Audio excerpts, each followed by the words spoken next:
I didn't see you ever skate. Oh. I mean. Yeah, it did. It's nice to get away for a little bit. Ready to go too, but I have to wait till, well, next week I take it off. It's a. And the Meals on Wheels and, I don't did. Do you ever go back to work? Uh-huh. I play bingo on Tuesdays, I do every event, So, it's my It's family. time. I know, it is. it is for a lot of people. Okay. I know. I'm home here. I was in Uh-huh. Africa, but I haven't. Linda? Yeah. I had a presentation. You've been kind of shortlisted, you know, it's the legislator at the moment, but it doesn't neglect, you know, there's still around $500,000 in donations out. Okay. So we're here to answer questions. Make any progress To the on best it? of our ability. Okay, well. Say I didn't look at anything else on the agenda that would No. be of any interest to you whatsoever. So. No, just that. I might, unless you guys are opposed, I might leave right after the pump track. I, Don't where I'm worry. sitting, I don't think that there's a problem with that. Okay, sounds great. Somebody else might know something that I don't, but. Oops.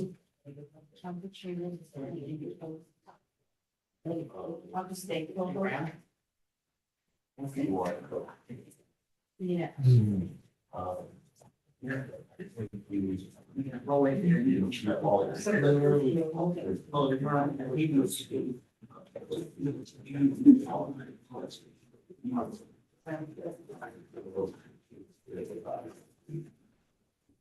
You go into this wide, and you come to tell me after the thing of the stage on. In jail. They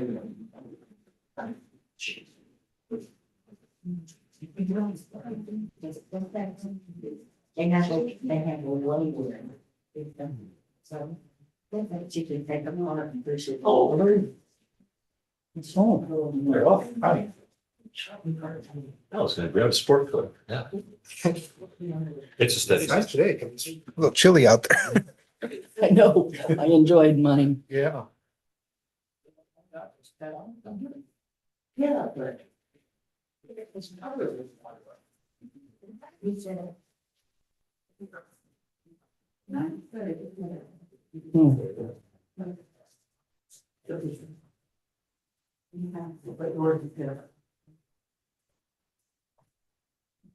And that's the part that the home must be for someone who's 5 or 6.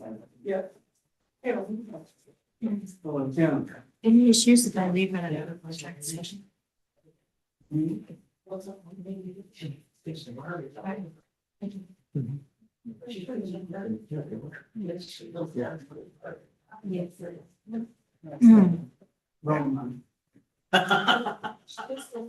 She roams around.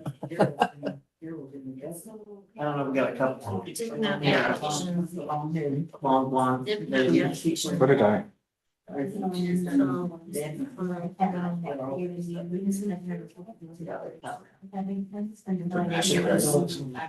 it would be called donation. All that long with flashlights. As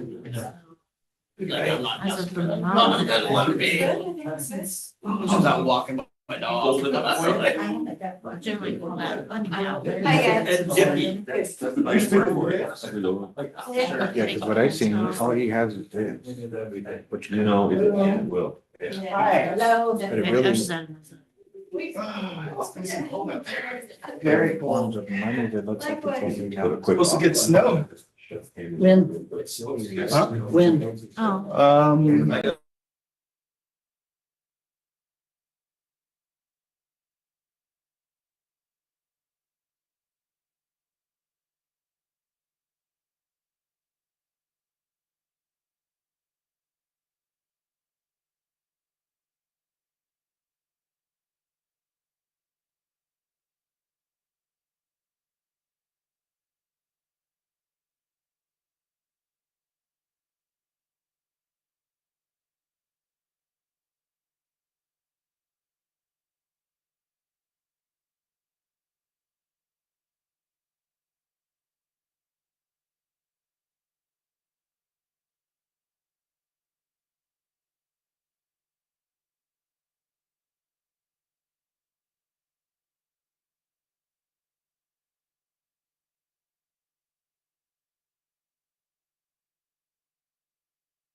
You are.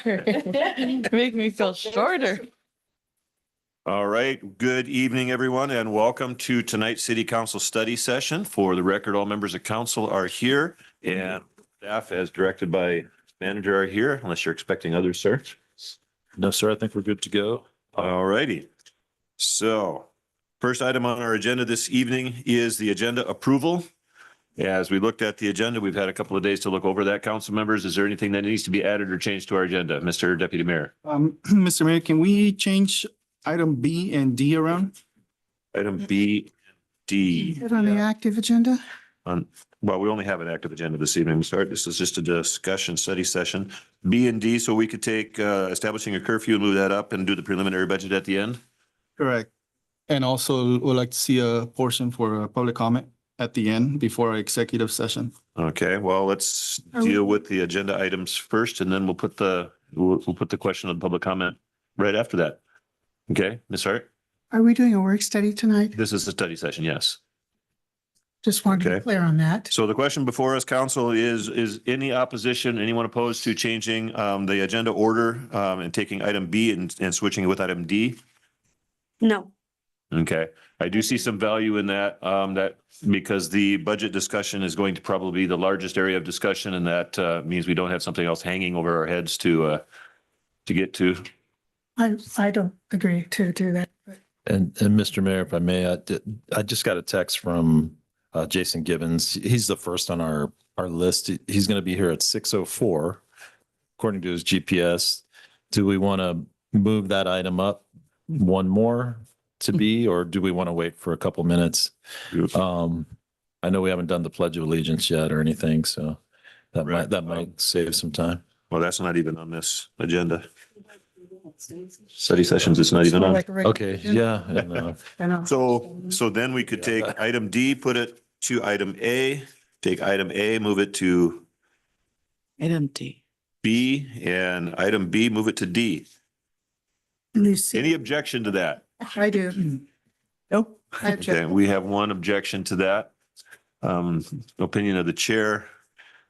We can do that. Council approves. So I trust in what you just said. Yeah. A, and Mr. Mayor, while we're discussing it, B, there we are. would it be appropriate to have the Pledge of Allegiance? I know it's not baked into the, okay, so we don't need to do it. Okay. We I've never have. That doesn't mean we I've got a can't. patriotic side to me. Okay. We've never done it before. It doesn't mean we can't. If the council wishes to do that, we sure can do that. No, let's just move ahead. I don't have any objection to doing it. We need to listen. I'm not seeing an overwhelming, And I don't mean tonight. I'm just thinking in the future. we can. Okay. Yeah, we can do that. All right, then there was another question. So the agenda order has been changed. That according to the will of council. Also, Mr. Galvan, our deputy mayor, has suggested that we have a time for public comment. How does council feel about that? I approve. I disagree. I agree. I disagree. I agree. Okay. I think in light of the fact that our public hearing in our last meeting was a little bit devoid of information. We weren't able to get the preliminary budget on the website. And since then, we have been able to do that. I think I approve of that as well. So let's put that on as well. So that'll be, Mayor, yes, ma'am. for my minutes, can we do a motion instead because you have some objections? All right. We can certainly do that. Do we have a motion for the public comment? I move to add public comment. before I'll second. Executive session. I'll second. All right, we have a motion by Deputy Mayor, second by Councillor Beeler to have add a public comment section to tonight's agenda. Is there debate on this item? Since how we're doing a work study, and we're going to be doing other hearings on the budget, I think we should wait until the council has full knowledge of what's going on in the budget before we move on to public comment. Okay. Other And I debate? believe with the last meeting that we didn't have all the information, and now that we do have some, I think public comment should be allowed. I agree. I agree with Agree. Councilor Bueller. Yes. All right, any other discussion? Hearing none, we will go down the list with a vote. Mr. Beeler, Councillor Vasquez, Yes. Councillor Ripley, Yes. Councillor Frausto, Yes. Mayor, Yes. Councillor Hart, No, and I vote yes. Opinion of the chair, the motion passes. We will allow public comment this evening. Unfortunately, we do not have a sign-up sheet, so it's going to be, our clerk is extremely well prepared, and yes, we will do that too as soon as you are able to. Part of the reason we're doing it this way, council, is the request of our clerk is that we do things by roll call vote in order to clarify things.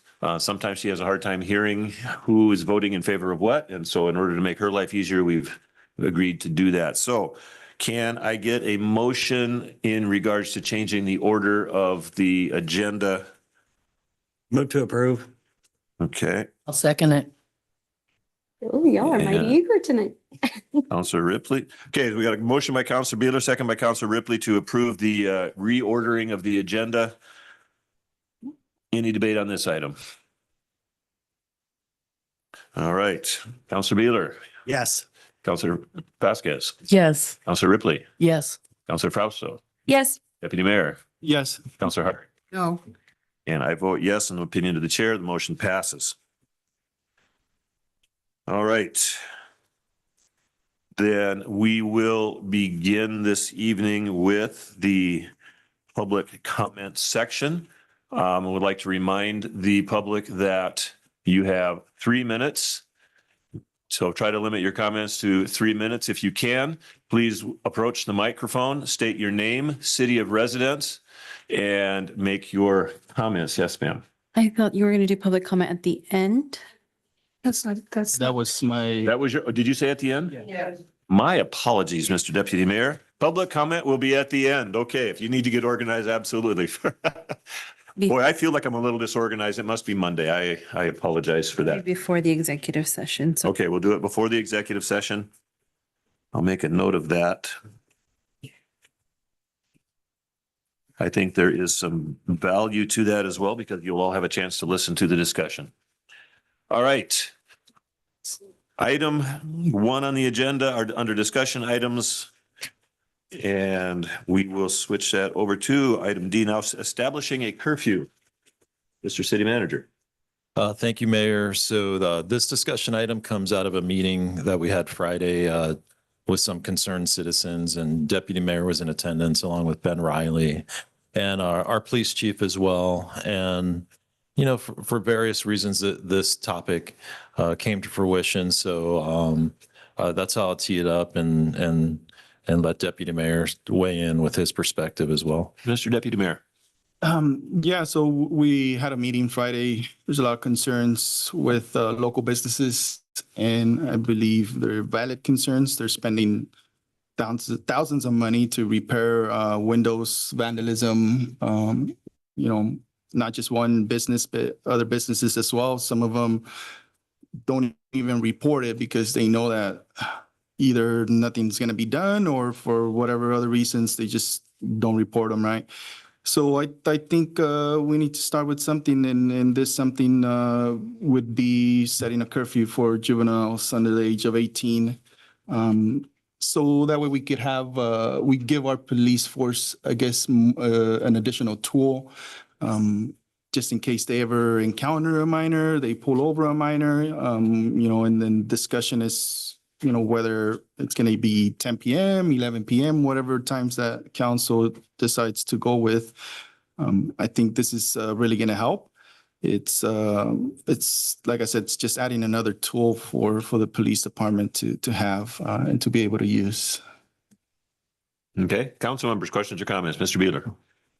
Do we have any justifications for saying that this was just minors doing this act? I guess we do and we don't. I was just shown a video today, and it does appear like it was minors doing the vandalism or the breaking of the windows. One video? Yes, the 2 or 3 videos, I believe, from the same business.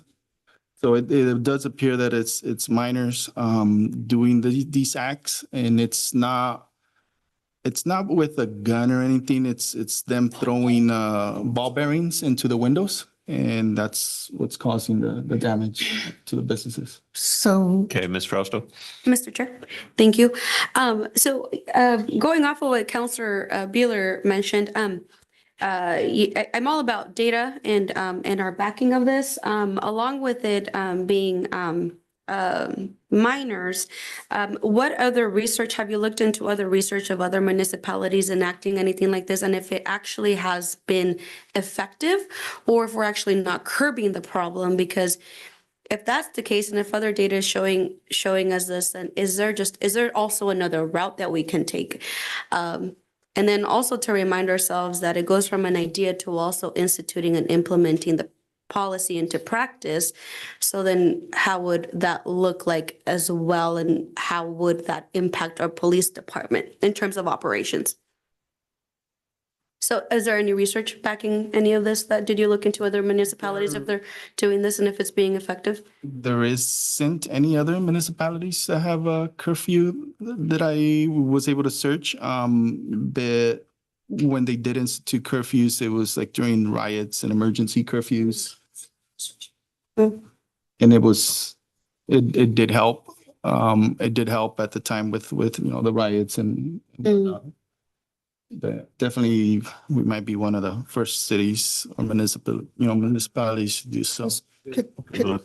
There's actually quite a few that have juvenile curfews at this point. Typically, the times are between 10:30 and 5:30 a.m. For that. The city has broad. Mr. Ellie, could you speak in your microphone? Sorry. The city has broad discretion on the times they enact and the people this affects going forward, but it's not unprecedented in Washington State to have a juvenile curfew. And the RCW allows broad ranges for the city to impose this on juveniles going forward. The only thing you can't do is cite them criminally for violating curfews. So Okay, Ms. Hart? the question then is, it seems to me that a few years ago, and I can't remember how many years ago, that it was found to be against the civil rights to have curfews on juveniles, on adults, et cetera, except under martial law or something. Also, the second thing that I was thinking of in terms of that is the RCWs that involve juveniles. I'd like to see that. The other thing is that I also think that we don't know for sure that there's juveniles who are going around and doing all the vandalism in town. And so are we just doing that because they're the first ones at the bottom of the tree to pick on? Those are my questions. Well, the RCW, as it reads, it does allow us to do implement a curfew. Is that right, Mr. Riley? Yes. It does. 3521-635 allows any city or town has the authority to enact an ordinance for the purpose of preserving public safety or reducing acts of violence by or against juveniles that are occurring at such rates as to be beyond the capacity of the police to assure public safety. Establishing times and conditions under which juveniles may be present on public streets, in the public parks, or in any other public space during specified hours. Okay, Mr. Beeler? So we establish a curfew and the police go out there and find somebody disobeying it. What do you do? That is a good question in this particular situation. So you're not allowed to impose criminal sanctions in this. Other municipalities have been able to impose civil infractions against the parents of these children if they're found to be outside between the specified hours in public going forward. That's one remedy. The other is simply to return the individuals to their home at that point, which the city is allowed to do under police forcing. So Mr. Ripley? I think it would be a first step. Something's got to be done. Okay. Ms. Hart? well, that was my other thing too. I was thinking in terms of the fact that you're talking about some sort of misdemeanor, some way to keep them home. Wouldn't they already be home if their parents wanted them to be home? And the second things are, that's extra money for us to have to return them to their homes. The third being the civil infractions. What would that look like? Just for a point of clarification, this cannot be a misdemeanor crime. It cannot be a criminal. No, a civil infraction. Yes. So what would that look like? It's up to the city. That's what I'm asking. Well, I mean, we could start off with a warning first, and we call the parents, and they have to come pick them up. And then from there, you just kind of escalate it to you decide, what a fine or if a fine is going to be imposed on the parent. If we don't start with something, how are we gonna, how are we gonna fix these issues? There's definitely an issue with the youth right now. They get bored and they go and start breaking into businesses and causing damages. And, sooner or later, these businesses are gonna go away. They're not gonna want to be in Sunnyside anymore, and it's gonna be too expensive to even, do business in Sunnyside. And if these businesses see that council's not supporting them and at least starting with something, then, who's going to want to come do business in Sunnyside? Okay, Ms. Frausto. Oh, yeah. So, I will go back to my point of, because I feel like this is, discussion starts somewhere, right? I think there's a lot of components to crime, in our community that we want to tackle. And I think we can all agree unanimously here that, safety is, in the forefront, and it should all be all of our priorities to make sure that everybody in our community is feeling safe. If that's families, if that's businesses, etc. But I will go back to the point, and since this is a discussion that will prompt more conversation, going back to the statistics and the research, is this actually an effective approach, or is this just another punishment tactic? I think anything that we enact going forward, I definitely want to see result, and I would hate for our youth to feel like they are being targeted. And then maybe does this also give way to a bigger discussion with our police department, with community members, council, to start focusing in on other approaches that might be more effective than a curfew? And it's just a matter of brainstorming and obviously being open to more conversation. I'm not for or against this right now. I think I need a lot more information to be able to come to a decision myself. Okay, further questions or comments? Ms. Vasquez. Yeah, and so would this curfew be established like on weekdays, weekends, both? Good questions. I would say every day. They're going to be out there no matter what day it is.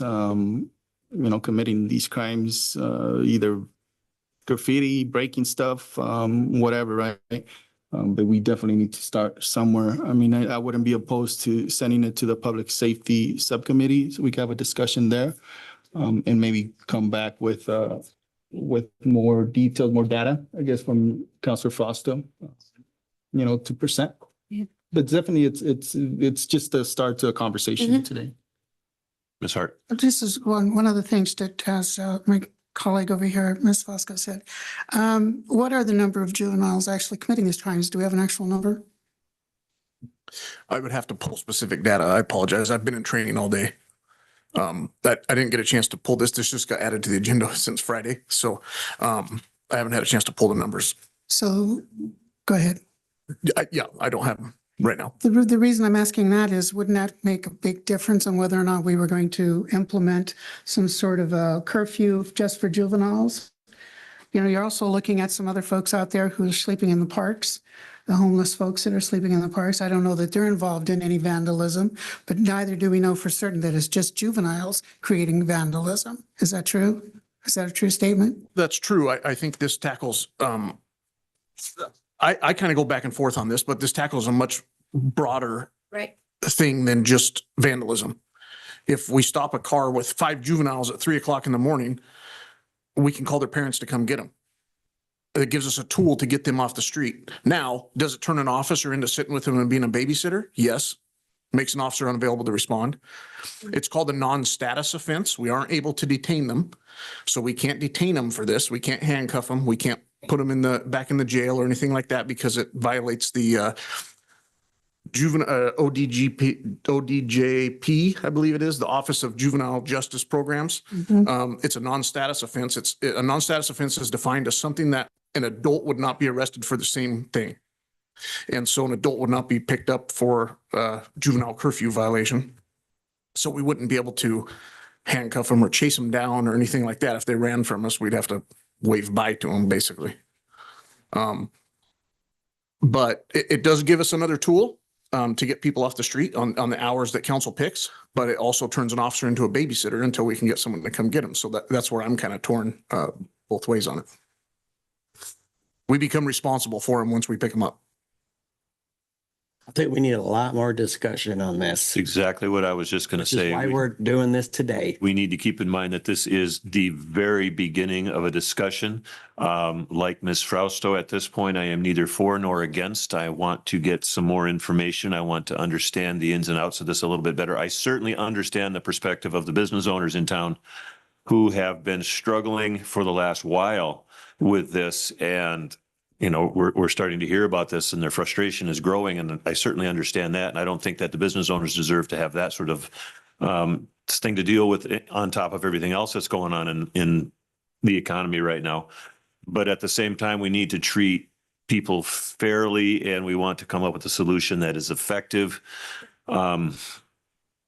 So yeah, I think we need to have further discussion on this. I think Deputy Mayor's idea to send this to public safety is an excellent idea.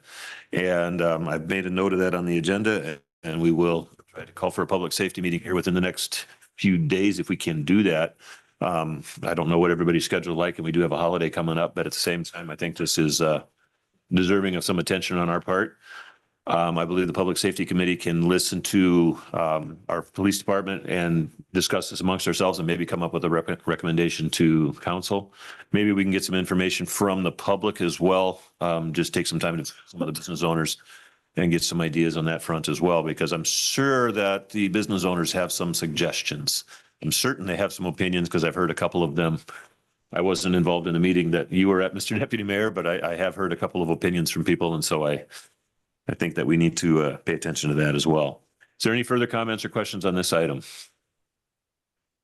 Chief, did you have anything else you wanted to add? No, my plan, what I have to remind myself is stats for juvenile crimes and contacts after certain times. So I'll get you guys some stats during timeframes. And then also stats, if we can get them from other jurisdictions that have curfews and did it help /work. That would be great. I'll work on that. I'm not sure how well other jurisdictions are keeping track of those stats, but I'll try to get that for you. That would be perfect. Thank you, sir. All right. Next item on our agenda is the pump track. Mr. City Manager. Thank you, Mr. Mayor. So I want to welcome Jason Gibbons, who's here. He's in the back, but he's going to come up and speak to us. He's worked on the pump track grant with RCO to secure that. So talked about it anecdotally with several folks throughout the time I've been here. So there was sort of rumors out there, innuendos, not many facts floating around. So I invited Jason to come to my office and give me an update on exactly what's happening. So I wanted him to address the council and give everyone on the council the opportunity to ask him questions of what he's done, where the grant's at, what's our part in all of this, and ultimately dispel any misinformation that might be out there for the public. So Jason, please come up, and I know you've got a picture and. So you guys see this one? Put it up here or something? Yeah, and I thought we had an easel hanging around here, but that's okay. Want to hold it up? I will hold it. Get your workout in? Absolutely. And I do have some pictures of a pump track that I can pass out. Far away, you can check it out. You sent it in your email. Okay, yeah, and it was. All right. Well, welcome, sir. Hey, appreciate the invitation. I met with Mike the other day and wanted to come down and give you guys an update and talk about something cool. And hopefully this will give kids something to do so they're so worn out, they won't want to be out late at night. So I'm heading up the grant, helped write the grant. We submitted the grant. We ended up ranking tied for 20th out of 44. And how this works is the RCO YAF Youth Athletic Facilities grant has asked the state for $23 million coming into 2025. And that goes to legislation. And then they will decide how much of that is delegated, which legislation is slotted to be over in 25 at April 27th. So we really won't know where exactly we land. All they've indicated is that if they get the full 23 million, it'll fund 100% of the projects up to 26. So potentially, I would have liked to rank higher, but we're still in there. As far as questions, so this grant covers everything. The only thing the city would be involved in would be, like, I took Ral out to the park. We met at the park after we had a discussion about the grant, looked at the lay and everything, and we may have to move some sprinklers, but after the pump track would be built and done, it would just be up to the city to maintain the grass or, you know, whatever we're already doing. There's not a whole lot of maintenance at all with these pump tracks. So we've asked for, so the grant's kind of interesting because you try to maximize that grant. I think it was up to 1.5. So it's also a match grant. This might dispel some rumors of what the match means. When you're asking, you're trying to maximize how much you're getting from the state. So most of the stuff on this side that we're trying to match is all payment in kind, with Rotary, Daybreak Rotary at 160,000 cash. They're the only ones designated to do cash. The rest of it is payment in kind of potentially businesses that have lodging in the area that might have some discounted lodging. We've got several farmer friends and whatnot that can donate trucks to move dirt and help with various things. Equipment companies that will come in and help with donating the equipment to make the build happen. The companies that build these come in and they do the whole 9 yards. Some of that grant money was also, the grant manager had me apply for 260,000 in architectural and engineering that we won't use. But he said, you ask for it because if you don't use it, that goes back into the grant to help even further. So all in all, with the match of payment in kind, it came out to like 1.6. The thing about the pump track is whatever we end up with, we can scale and build according to whatever we end up with. Council, questions? Just, Hart. just you said it comes out to 1.6 mil? Yeah. Okay. One, After 1.6, 1.69, I think. 169? Yeah. Thank you. Mr. Deputy Mayor. You said that the city would be responsible for the maintenance of the grass. Is that grass like some of these pictures where it's like hilly and do us as a city have the ability to take care of the grass to whoever, Raul, or maybe even the option of using turf? There's multiple different things that we can do on the infill. There are some with turf. Turf is extremely expensive. And that's why it runs up the price on some of these like crazy, because the turf's really expensive. Quincy just did one and they just seeded grass back in, and I was skeptical. We ride it all the time. And I was really surprised that it's not bad. And they go out there and they mow it. It's not quite as hilly as some of these might be, but overall, like if you plant a type of grass or whatnot that isn't super tall growing, I don't think you'd have too much of a problem. So yeah, it's something to consider. There's different ways to fill in the infill. Mr. Mueller. I'm not really familiar with pump tracks whatsoever. Are there people that go around and have events and bring things into the city to use this track, or is it just you open it up and the kids play on it and that's it? Yeah, good question. So for the most part, yes, it's open all the time, just like a city park. Now, what we would like to do on the ROI side of it, if we build with what we would like to do is Red Bull has a world championship pump track series, and they do designate different areas that can get a qualifier to come into their town. And right now it's in Paris, Texas is where they go qualify. But I know some of these guys really well, and we would build accordingly because they require a certain minimum of square footage and that type of thing, and the facility that can handle that kind of influx of people coming in. But we could build, so we could qualify to have them look at us as an option to come and run a qualifier. But it's not mandatory, but that is something that could be done. My family rides all over the country, and there's getting to be enough of these even regionally that we could start hosting little smaller type of events on the weekends. And that would be something that we would work with the city and maybe rent out the space. But for the most part, that's not going to be the predominant thing at all. It would just be an open park for families and people to come ride on. Ms. Ripley. Okay, for us that don't know what a pump track is, can you explain it?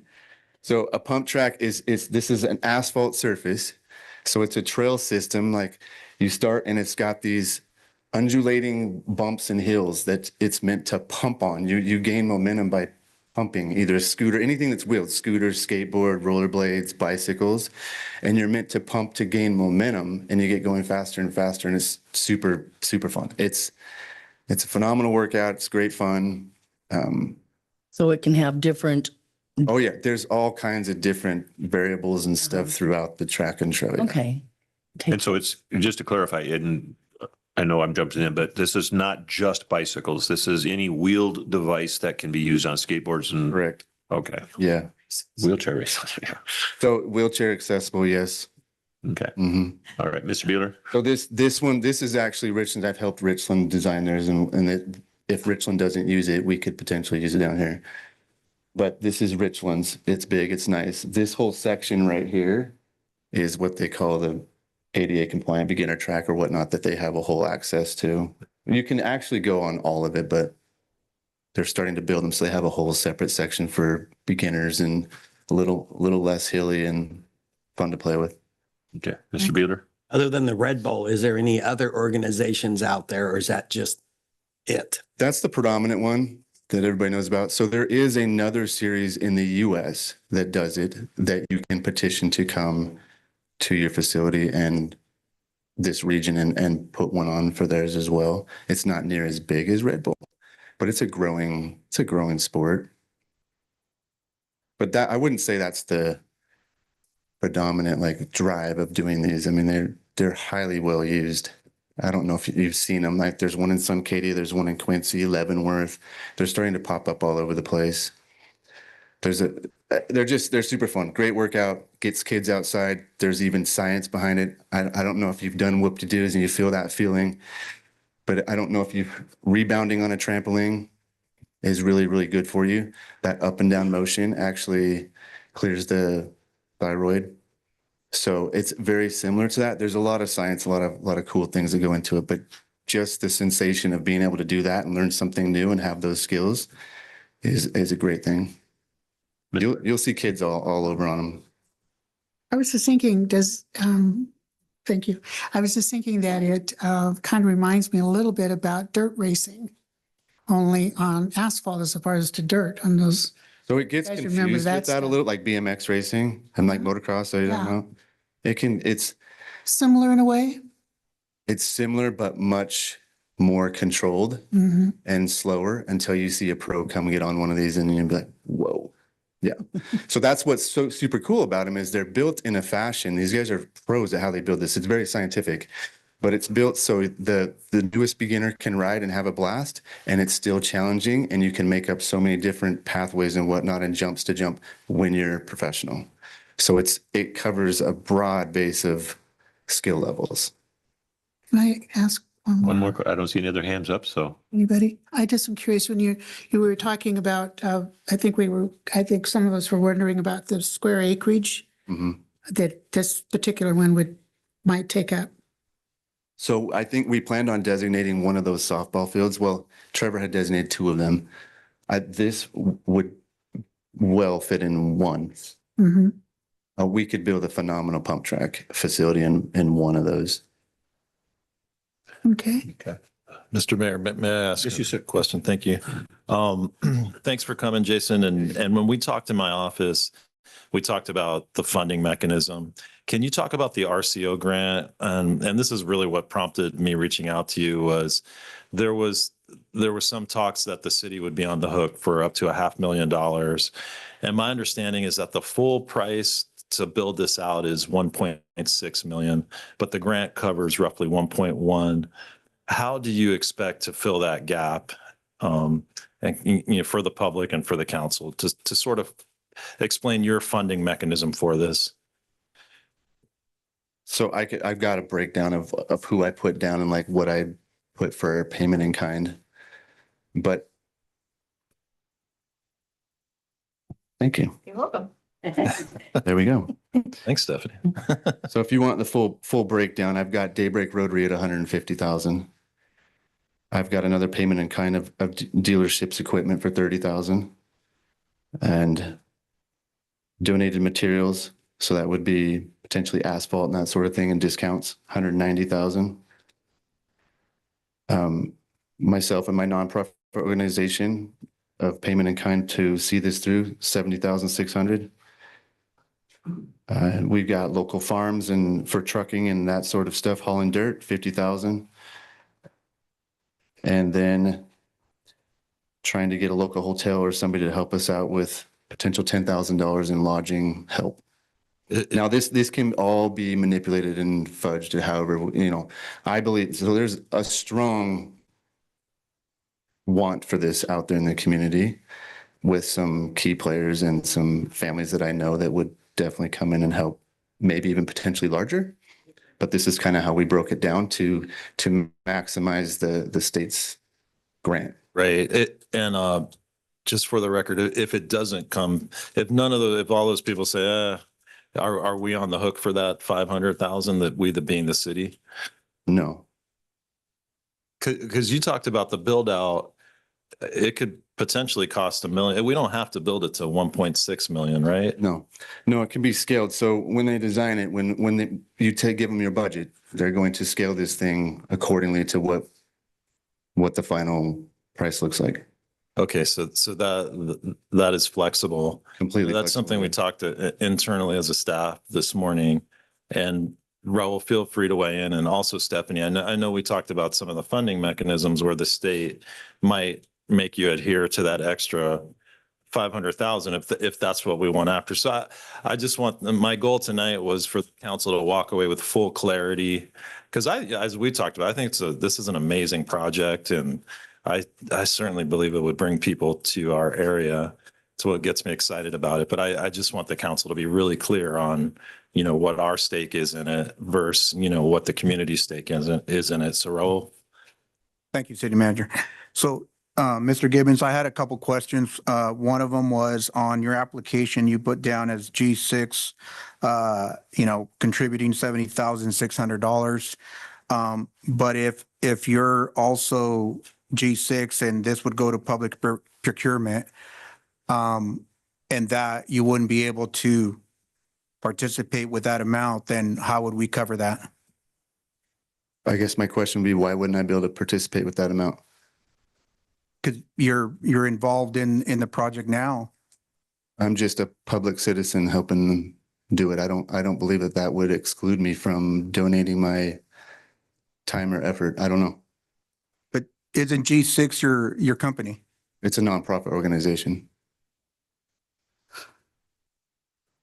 So that's a good question, but I don't know that would ever exclude me from donating my time and effort to help with all this. I don't know. When did you work with the city of Quincy on their pump track? I did not, no. So as part of the state's public procurement policy and the guidelines that we have to follow, we also have to adhere to prevailing wage. And so we could not accept in-kind services and donate material. Everything has to be per the state's procurement requirements. So I'm curious, was the cost to build the track taken into consideration using prevailing wage? That would be a Trevor question. I believe so. I don't know. The other question I had was also with Velo Solutions. Is that the company that would be providing also part of the pump track? So Velo Solutions, an American Ramp company, is the right arm of Velo Solutions in the U.S. They build these all over the world, and they will be designing the pump track. They will also be bidding on the pump track, and they're the premier builder of these. There are a couple other companies out there building them, very few. There are some that may bid, but they may, but may not. So this is a good question because it gets into this procurement really interesting area where these are being built. And Velo Solutions works with multiple municipalities and cities all over the country doing this, facing the same things, but they have all their credentials and everything. They work through the systems to be able to bid and do that. They have all that down, so they've never had an issue with it. So, but if it's going to be a bidding, going through a bidding process, that number could change then, that 50,000 that you have in there for the skilled labor. Oh, as far as the payment in kind? No, that's Velo Solutions just basically discounting what they're gonna help us out with. So I think we might need to call Quincy and talk with them and see what process they went through, because for state of Washington, under the procurement, we have to go with the lowest bid. And so we have to go out and advertise and solicit for bids, and then whoever comes in as the lowest bid is who typically gets the contract award. Mr. Mayor. Go ahead. My understanding, the way this was going to happen is the same way that the skate park happened, where I don't know what the name is or the process where I guess don't gift the park, but you sign it over, they do their thing, and they sign it back to the city. I thought it was going to be something similar. It's a good question, Mr. Beeler. The same. skate park that we had built through the Rotary ended up costing the city money because they did not have sufficient funds and the city had to pay for it. And that's the boat that we cannot be in this time. Yeah. That's what we don't want to end up in, is Mhm. making sure that everything is covered and doesn't come back on the city. Right. And Mr. Deputy Mayor, yes, there is a process for that. And in my mind, and this is what I'm listening and I'm trying to hear, but I haven't quite heard it to my satisfaction yet. The city does not have the funds to contribute to this project. As much as we might love to see this happening, we cannot commit in any way, shape, or forms at this time to any funds. If you stick around for the rest of the meeting, you're going to hear all sorts of evidence of that. Yet, this is a project that I personally really like. I think it's really cool, and I think it's going to be, a great boost for for our young people, what they can do, other activities, and the fact that you can do it you're only taking out one softball field as opposed to two. I like that as well. But we have to be really careful that, number one, we follow the law as far as what Ms. Zabel was saying about our procurement and the lowest bid and that sort of stuff. We have to follow the law. And on the other hand, then also, she said payment in kind isn't allowed. So we have to figure out how to quantify that and because we have to follow the law. It's just plain and simple. Yeah, sure. No, I understand that. That might even be something like RCO follows the law as well, and they wouldn't ask for, I don't know, but they wouldn't even have you do this payment in kind stuff and suggest you do this if it's not even in the procurement process. I wouldn't think so. So I don't know. I'm not an expert on that field. Quincy had Evergreen Mountain Bike Alliance come and build theirs. I don't even think it went to bid. That might have been a direct project with Evergreen Mountain Bike Alliance, so you can ask them. Leavenworth would be another good one to talk to see what they did. I know a lot of them because I've talked to Velo Solutions. They said it really kind of comes down to the procurement department and how they do things. They put it out to bid, but these people that design these and do these, there's a handful of them. They know what they're building and they know what it's going to cost, and they kind of stay out of each other's lane, if that makes sense. They're going to bid, but it's going to get done. So it's an interesting process. Okay, so what Miss Ray, go ahead. Let's just, and please speak into the microphone so the audience can hear. I think you can maybe put the picture down at this point. That'd be great. Helpful. With RCO money, so this particular grant is for the youth athletic facility program.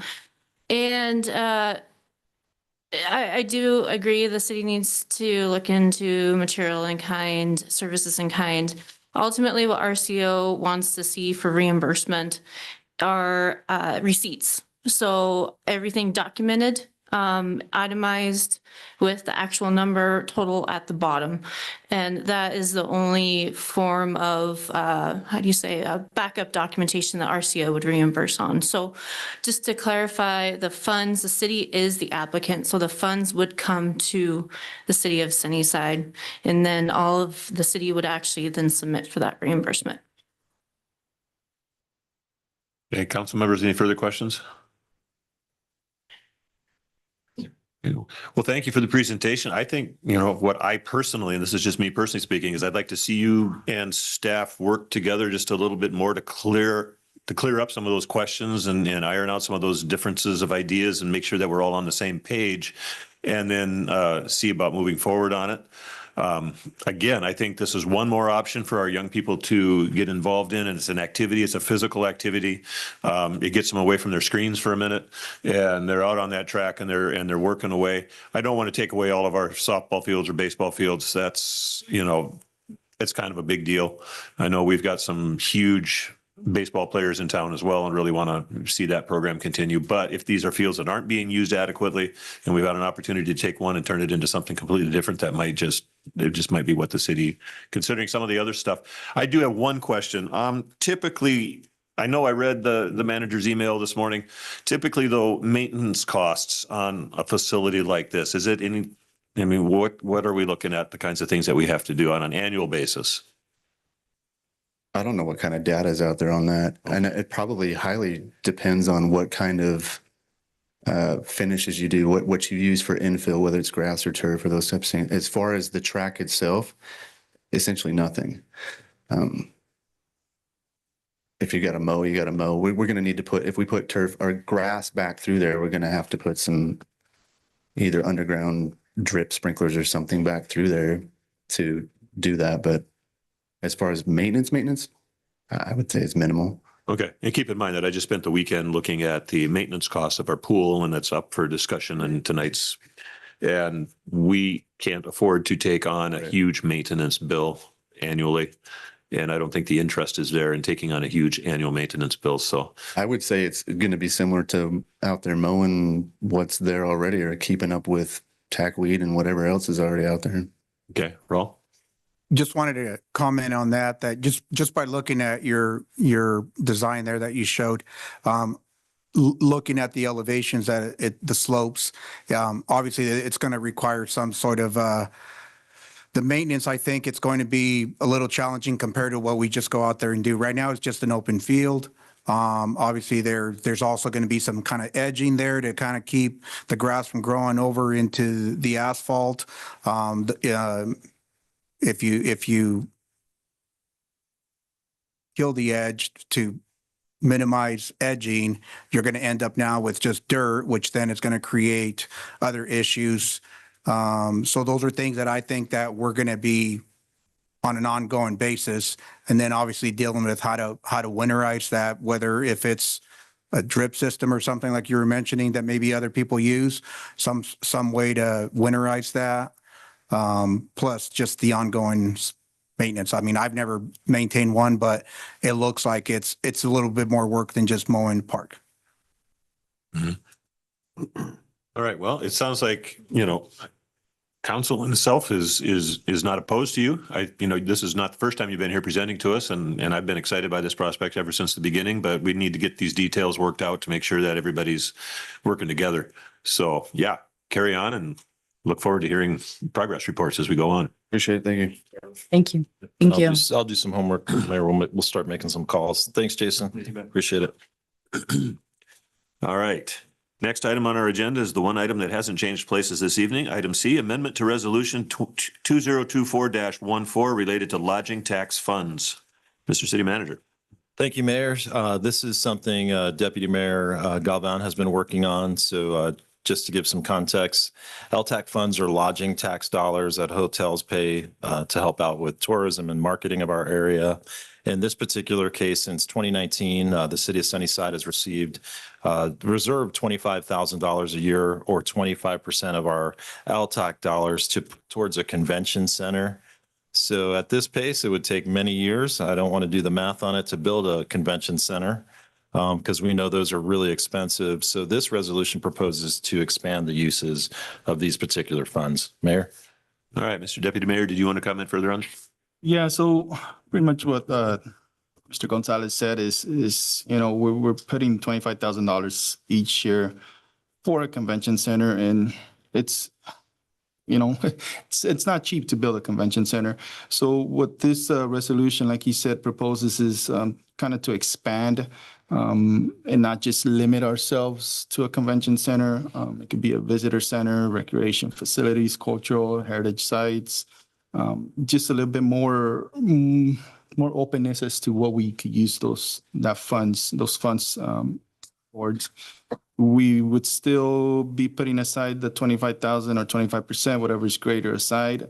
That's not going to change. It's just, what we can use it for.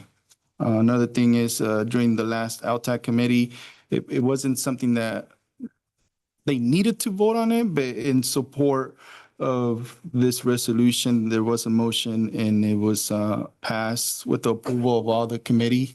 They're present and they love the idea and they completely support it. All right. And also, before I open it up for questions, I want to give Ms. Hart an opportunity to comment because Ms. Hart, this idea came from you in the first place. Yes. I'm not sure if it was when you were mayor or if it was when you were as chair of the LTAC, but this was your idea. So I want to give you an opportunity to comment on this. You're correct. It was while I was on the chair of the LTAC, and what we were looking at that time was knowing that the only place in town that we have that's large enough to hold any kind of major event is the community center. And what we saw at the time was that maybe if we would set some money aside, the 25% of our LTAC income towards having some sort of a events center and maybe tack it on to the community center. Lovely if we could do a community convention center, but we also realized that might take a little while because there's a lot of things that go into that, more hotels, more taxi services, just a whole bunch of things. But as an event center, we figured that if we could put some money away, we could keep the people who in town who do their events here. Like at that time, it was the Heartlinks would do their annual auction there. They also they're now doing theirs, I think, in the Tri-Cities, or they've done it in the Tri-Cities, they've done it in Yakima, trying to find a larger location. I think maybe this year was someplace else. Nevertheless, what we were looking for was an event center. So we started putting away that $25,000 with that in mind. It kind of got skewed as a convention center, but we did realize that we probably weren't going to be able to do that, as Deputy Mayor said, for years and years. So I would like to continue to keep, if we can, to that 25% or whatever is greater, and expand the uses so that we could maybe do an event center, so we could add on to the community center. So maybe we could use that for events, egg sales, shows, trade shows, that sort of thing, add another gym. So maybe we could have more things for, while we're doing soccer, we could be doing another event at the same time, that sort of thing. Maybe even have a freestanding building out in that, since we already own that property in that area, there's enough there. But I'm think that it is a good idea to continue to keep those lodging tax set there for design and construction of some sort of conference center facilities. So I see what you're trying to do, and I understand that, and I think that's, as we know, that there's quite a lot, take a long, long time to do a convention center unless some major hotel brand wanted to come in and do that for us, which would be really cool. But yeah, that was why we started it. All right, so let's open it up for questions and comments. And Ms. Frausto, you're first. Yeah, so I have two questions.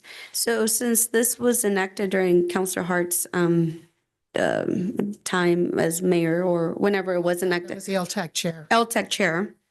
Excuse me. It was a group decision. So since this was enacted, how much money have we been able to allocate to the state from that 25%? Much is there? It's 150,000 right now. 150,000? Okay, and just for a point of clarification, Deputy Mayor, are you saying that instead of continuing to take this 25,000 or 25%, and continuing to invest into the community center, or event center, I'm sorry, you would rather take the monies and invest it into current recreational facilities, parks, or other facilities that serve tourists? So we would still be putting that 25,000 aside Uh-huh. on this other fund. And we would just expand the tourism related facilities. So it has to be a tourism related facility. Okay. So not necessarily use the money towards a park, right? I mean, you need to be able to show that's gonna improve tourism in Sunnyside. Okay. Yeah. Okay. Mr. Beeler. The object of the LTAC tax is to generate more lodging. Saving money for 10 years for something that we might do when we could use this $25,000 a year that we're just setting aside and build up our tourism in Sunnyside, which would bring in more money for the tourism. I think it's better not to bet on a dream, basically, because of the cost of building something like that and the pennies that we're putting on it. But those pennies would really help with our local events and getting people to come to Sunnyside. So I've never been a fan of that. I've been on the LTAC. I collect LTAC funds because of my business, and we need to promote Sunnyside and get people to come to Sunnyside. And putting $25,000 a year into a banking account isn't doing it. That's my philosophy. Other questions or comments on this item? No, but what I do gather is pretty much not built. You guys would still be setting that 25,000 aside, not necessarily for a convention center, but you would still be interested in creating something to bring attention, like a gathering place. You'd still be interested in doing something like that, is what I'm gathering from this. Correct. Okay. It does seem to me that it's something that is specifically going to draw in tourism, correct? Mr. Deputy Mayor? Yes. That's your goal there? Yes, drawing tourism. Because that is kind of the prerogative of LTAC, even, and the committee needs to evaluate all the different applications to make sure that they are in fact meeting, the needs of what the stated purpose is, but also to bring in, that's definitely to bring in tourism, to promote tourism. It's, they talk a lot in LTAC about heads and beds.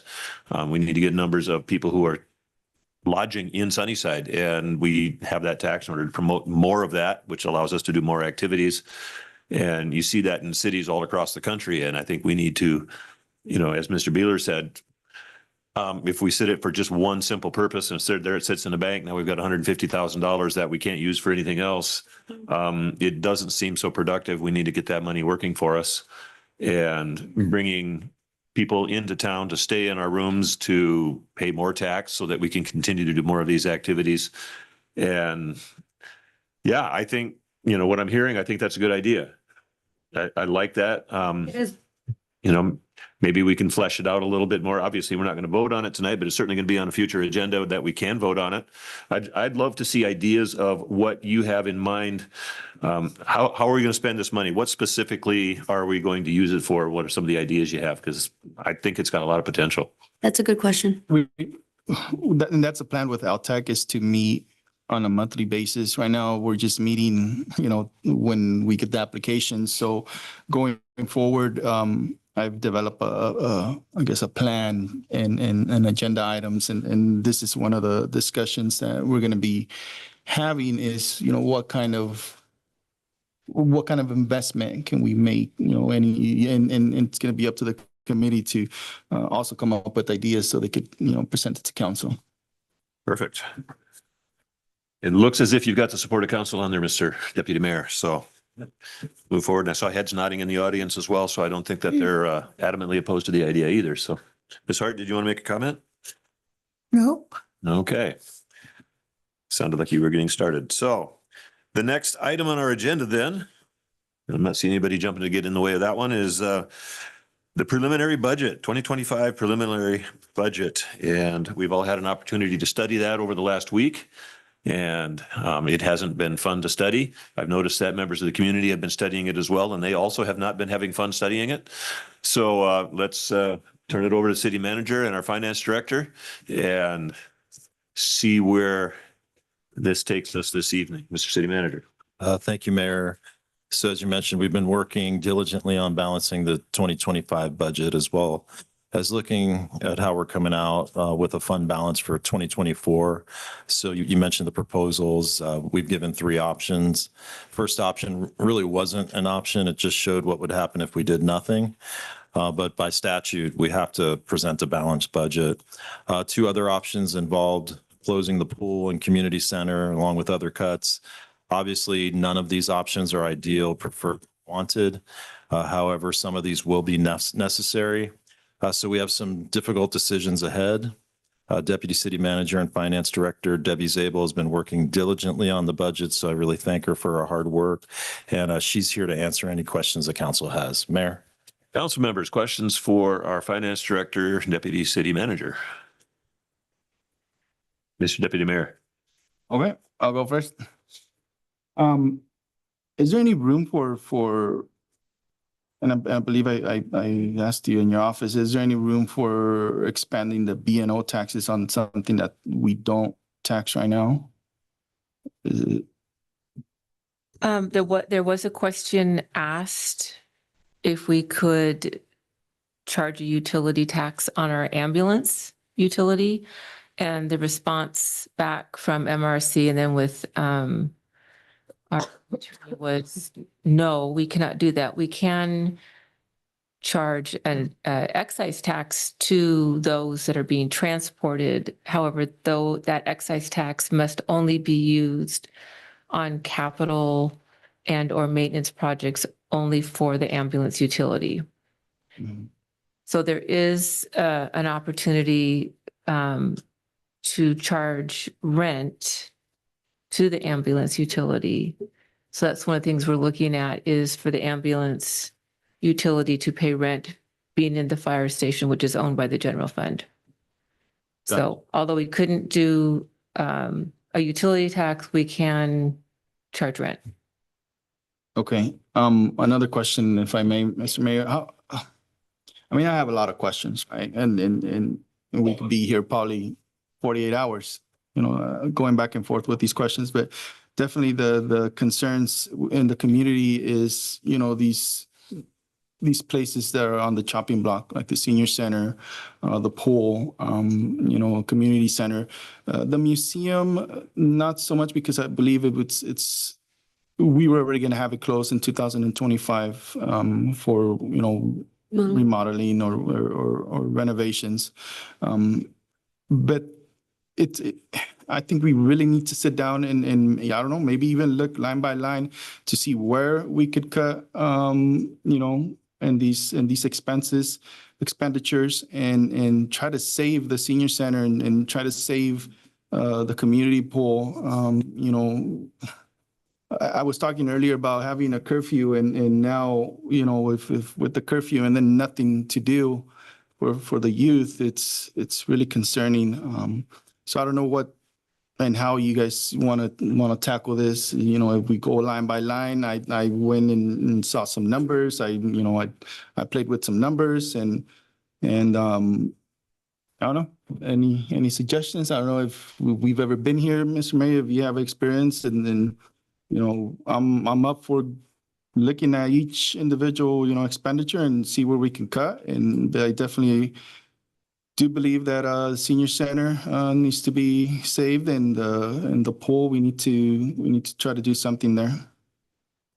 All right. Well, the budget discussions take on a whole personality of their own, and it's different every single year because we're facing different challenges. We can definitely look at things line by line. We can ask general questions that we have. I know I share the deputy mayor's concern about closing, especially youth-based activities.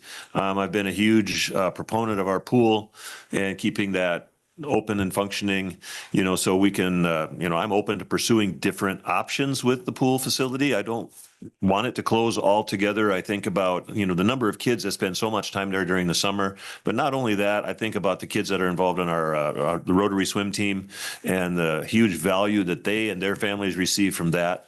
So that's a concern. I hear stories of people who are just so involved in our senior center, and to be able to, and to have to close that and take that option away from people, that really concerns me as well.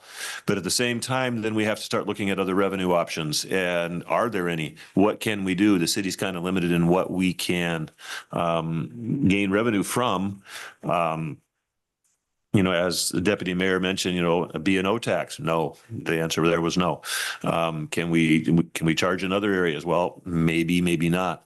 So maybe we do need to look at it line by line. Are you prepared to go through it at that level? Yes and no, but I want to make a statement. So the city council has the authority to increase B&O tax / utility tax on its own utility without referendum. So if council chooses to increase the utility tax, which is the amount of funds that are transferred basically from the water sewer garbage fund into the general fund to support quality of life issues or programs or public safety or, whatever it's going to fund, the council can do that. You could have a utility tax of 1% and you could have it to 99%. It's however much money the general fund needs to provide all the services, essential services that we are required by state law to provide, and or the quality of life services that the community would like to still have. Remembering that all those services are paid for by the public. They're paid for by taxes, they're paid for by user fees, they're paid for by state shared revenues. There is no separate pot of money that the city has. All of our money comes from the citizenry. We, council, can go to the ballot, ask for an increase in B&O taxes for non-city utilities, gas, power, telephone. The city is capped at 6% on those. There are other cities that have increased that. The citizenry voted on it and said, yes, we want to raise that. We want to raise it for this specific thing. Whatever the thing is that they want to have. There's the option to do a levy lid lift. We could go to a vote at the people. $1, raising our rate from $1.75 to $2.65 would bring in an extra $1 million if that's what the citizenry wanted, if they wanted to do those. So there's some things that, council can decide on the revenue that it wants to bring in to provide services to its constituents. There's always going to be backlash on that because you're going to provide services to some people that they don't want that service. They want this service, and you're never going to pick the right service. Someone's always going to be unhappy with the service that they're getting for what they have to pay. You can offer the opportunity for the citizens to vote on what they want. And if they really want parks, if they really want swimming pools, if they want the museum, if they want the senior center, if they want all of the quality of life services, then maybe they'll vote to have their property taxes increased to pay for those. But my concern is we are already having problems with crime in the downtown area. So we're, looking at doing a curfew. We got to fix this problem. But if we take away money from law enforcement or public or, fire, then, when we have the swimming pool open and we have recreation programs, but we don't have law enforcement, is a swimming pool really that more important than this? So there's a real balancing. There's no right, there's no wrong. You guys are the ones that are going to have to answer to your constituents, it's going to be a difficult situation. Now, I would like to talk about going line by line.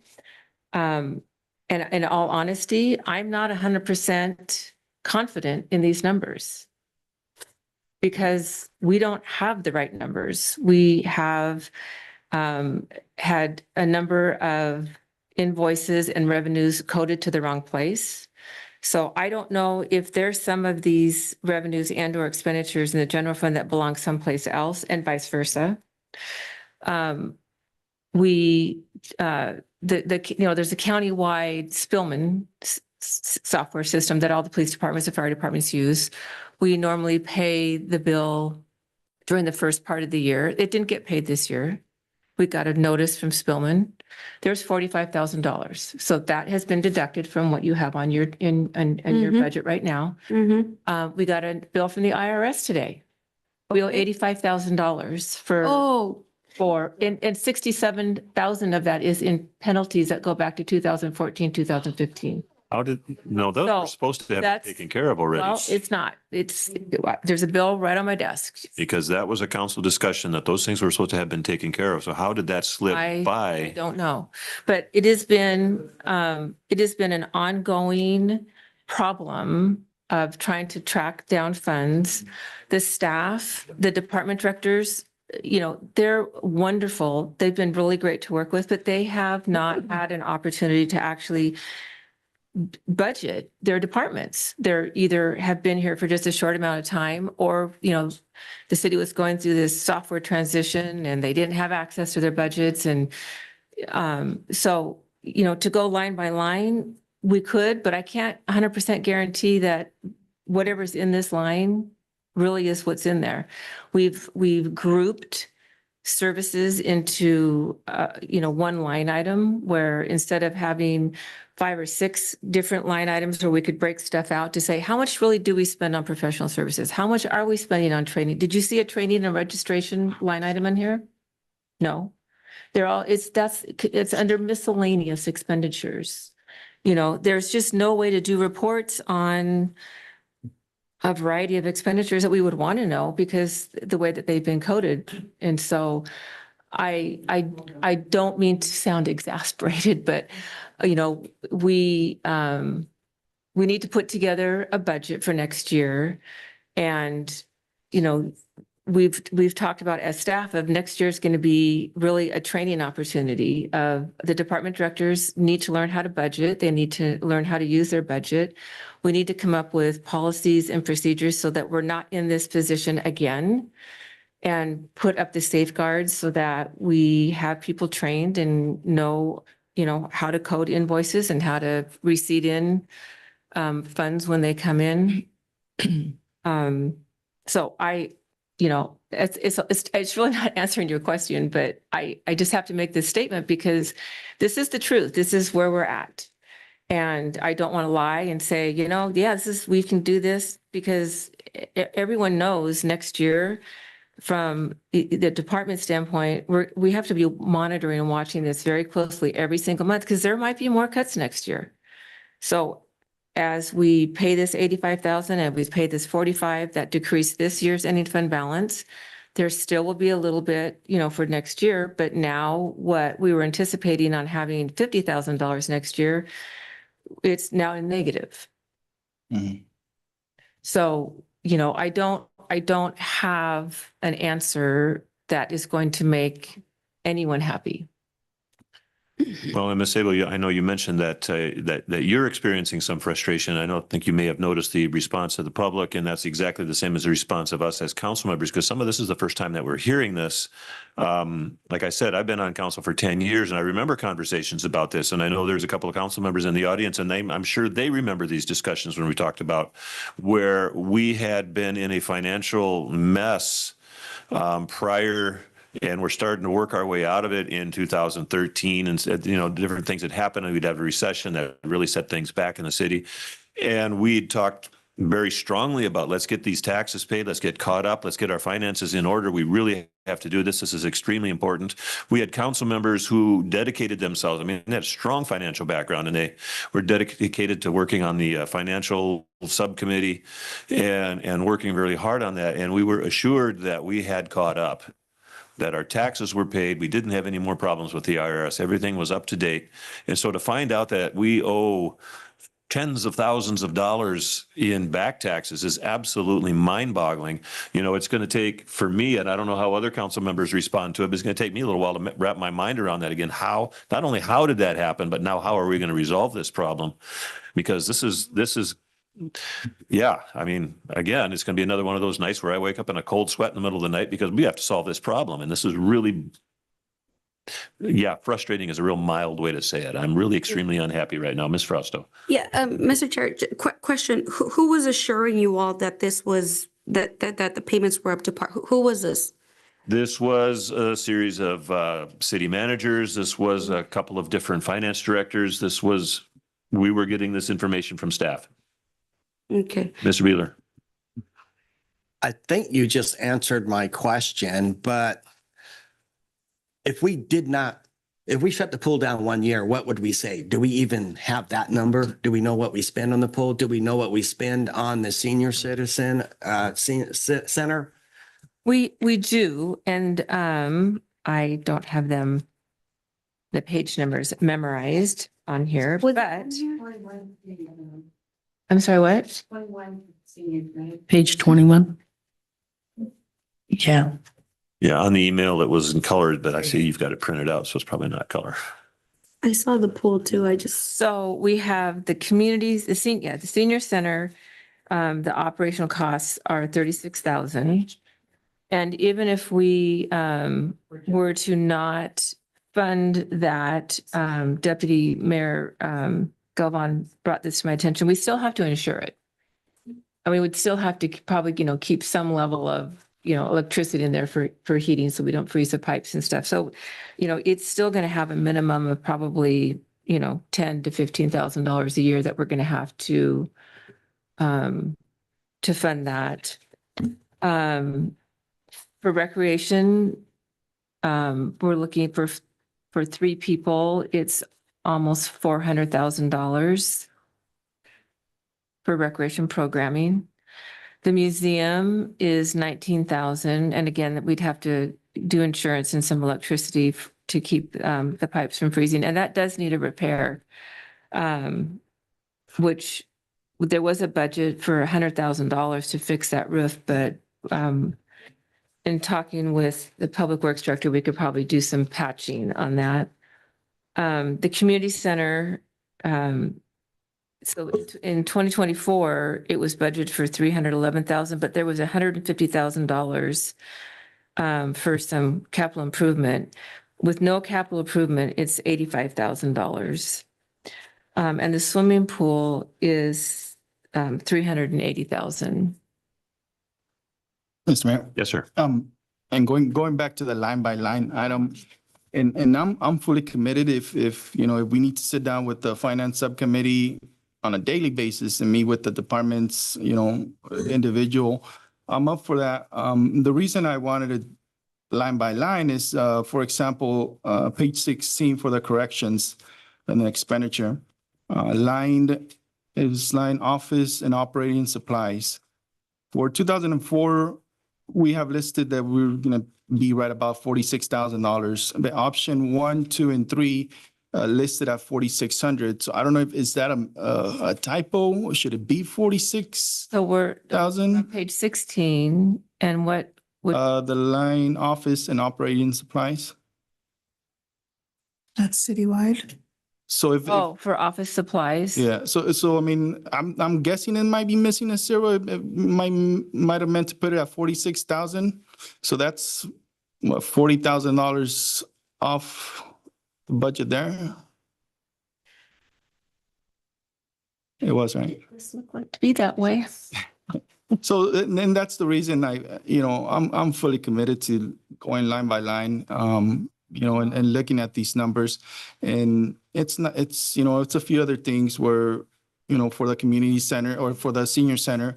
In 2024, right, the expenditures equals out to 24,000 and some change. So I mean, if we challenge the senior center to say, hey, let's try to be under at least maximum that, but if you cooperate even lower, then there's a possibility that we could keep it open.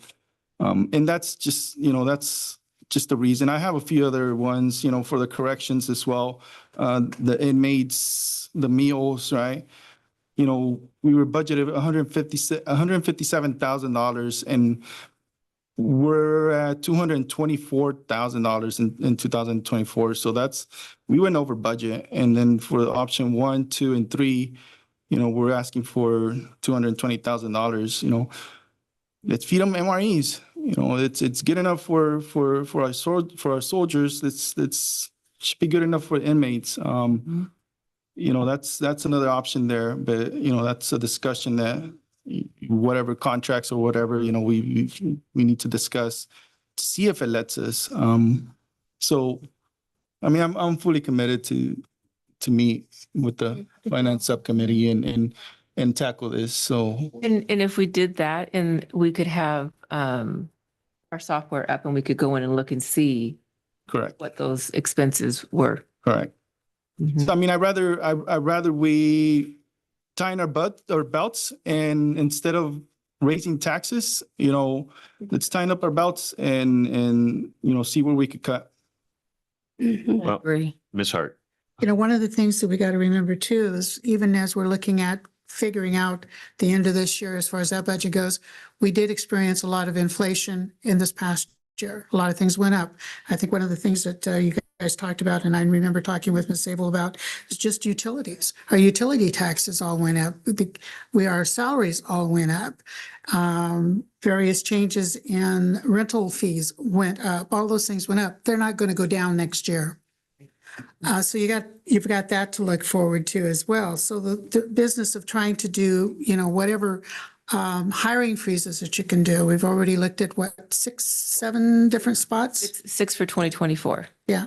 So for 2024 and then going into next year, it's probably similar. It would be either 4 or 5. So freezing salary, Right. freezing hiring freezes. Right. And we did actually, there should be for both options, no, I'm sorry.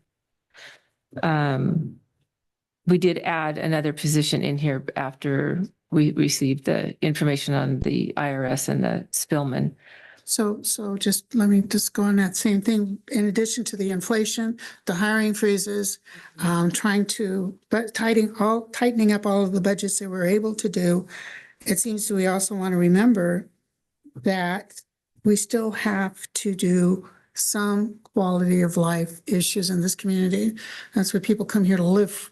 That's why they're here. That's why we already have those quality of lives. But the essential services are also terribly, terribly important. And that's why we're really here, safety and health. I think if we do go through here line by line, I don't think that that's a bad idea. I think we want to make sure that all the money that we have, if I'm not, correct me if I'm wrong, but it seems to me that all the money that has been coming into the bank. It's in the bank. Things have not been paid. Things have not been lined out to the various departments where they need to go. So that's still something your staff and you're still working on. So I can see where they're frustrating more mail coming in a negative way, just make you want to start a small fire. And the fund balance is essential. We have to have fund balance. One of our biggest checks that we write is in January, and it's for our insurance, just $1 million. Mm-hmm. So, if we have a fund balance of $500,000, that means we don't have the funds to even pay our insurance. Mm-hmm. So we need to have at least 15% to make us through till we get our big payment up from our property taxes, and that's $2 million. So, it's my goal, and I'll be the bad guy of if we cut too much and there was extra funds, then all that extra funds just needs to go into the fund balance. Because we have to have fund balance. Right now, we just got text messages that there's a blizzard coming. Good. So, if, we're one big storm right now away from having a lot of overtime from the street crew. And, I've modified the transfer from the general fund into the street fund to reduce that subsidy on there. But that might have to increase. So we have to go out and take care of the roads, and we're supposed to have a really bad winter. So that's, funds that are going to come out of the general fund into the street fund.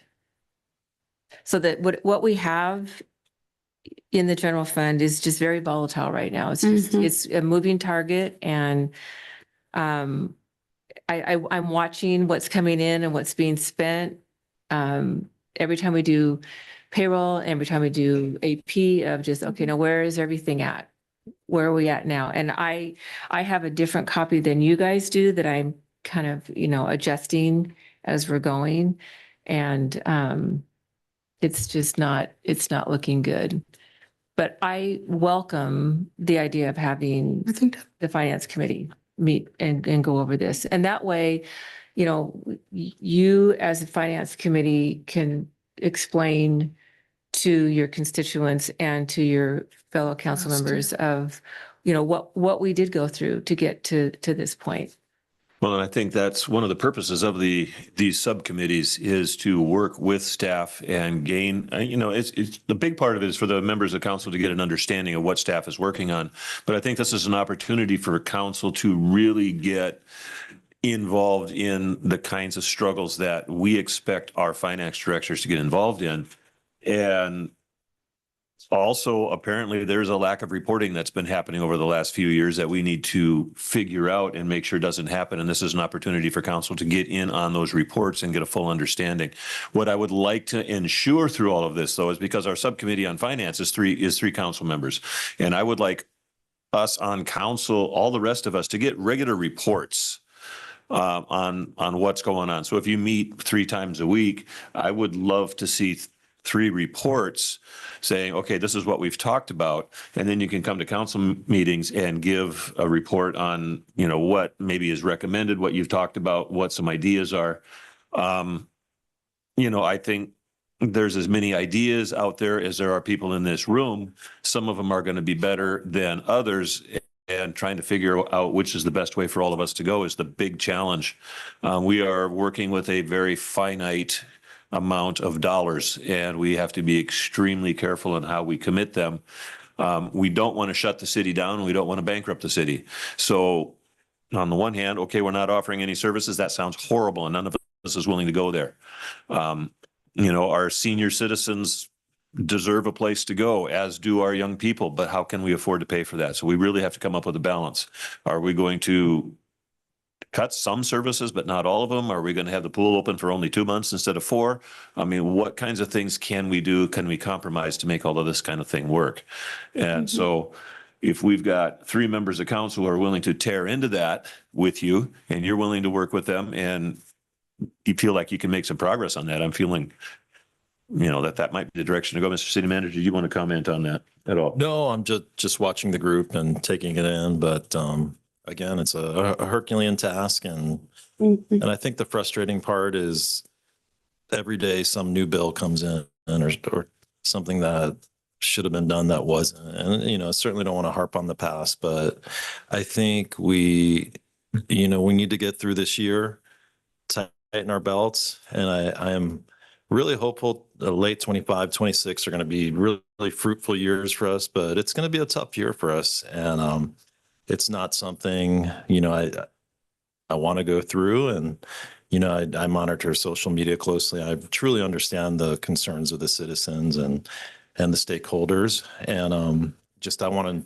ensure the public and the council, we're doing everything that we can to have a balanced budget and provide the services that are essential. And those quality of life elements are very important to me too. And because that's why people live here. It's a great community, and we want to try to provide those. Mr. Mayor. Yeah, Mr. Osto. I just wanted to make a comment. Ms. Abel, thank you. Thank you for all you are doing. I know you walked into a very difficult place. And you mentioned something, I'm sorry to be the bad person, but I invite that because that is transparency. And we've been needing for it and we've been crying for it. So please, we're going to have to face the hard truths. And we're going to have to also simultaneously make the hard decisions. These are not going to be easy at all. But I sit here to commit to the constituents that we are going to do what the best we can with what we have. I need the senior center open. We all need things for the youth to do. So many essential things that are part of our community that make it so great. They might not be the best, it might not be the best outcome, but we commit to doing the best we can to ensure that everything just goes as smoothly as possible now that we are in these positions to make these hard decisions. So I fully trust in our finance committee to take this on and report back. And I'm also here as a support for anything that you all may need as we proceed forward. And I would think that would be a sentiment echoed by all of council. I think we're all committed to, let's solve this problem and come out the other side. Ms. Hart, did you want to say something? I did want to just mention too, and when we're talking about the things that we may have to cut, we still have to increase water, sewer, garbage. We still have to do that. There's just no getting around that. And we haven't even got into the utility funds, but the water fund is in dire straits.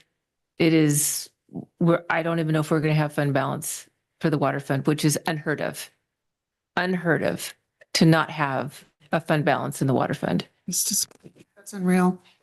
Right. But just to say that any other taxes that might come up as far as something on the B&O, something on anything else maybe we're not going to ask for the whole huge amount, but we're going to have to ask for something. We absolutely have to. We are estimating for 2025 to initially do a 5% utility rate increase. But we are having a rate analysis being done. So they'll come back with, a formalized rate to present to council, because part of the rate is, we have to pay for regular operations to be able to distribute clean, healthy water. But we also have infrastructure, which is our wells and our reservoirs and the sewer mains. And then we also have capital equipment. And then we have debt service. We still owe money on some loans. So all of those are taken into consideration when we come up with the rates for each one of the utilities. The water is 16th Street, the biggest problem that we had there, or is it several things? I'm not sure I understand. Are you talking about the 16th Street or 6th Street water? 6th Street. 6th Street. 6th Street. Okay, so a year ago when we put in the new sewer water lines Yes. and construction, that was all self-funded. Is that our biggest problem, I think is what you're asking?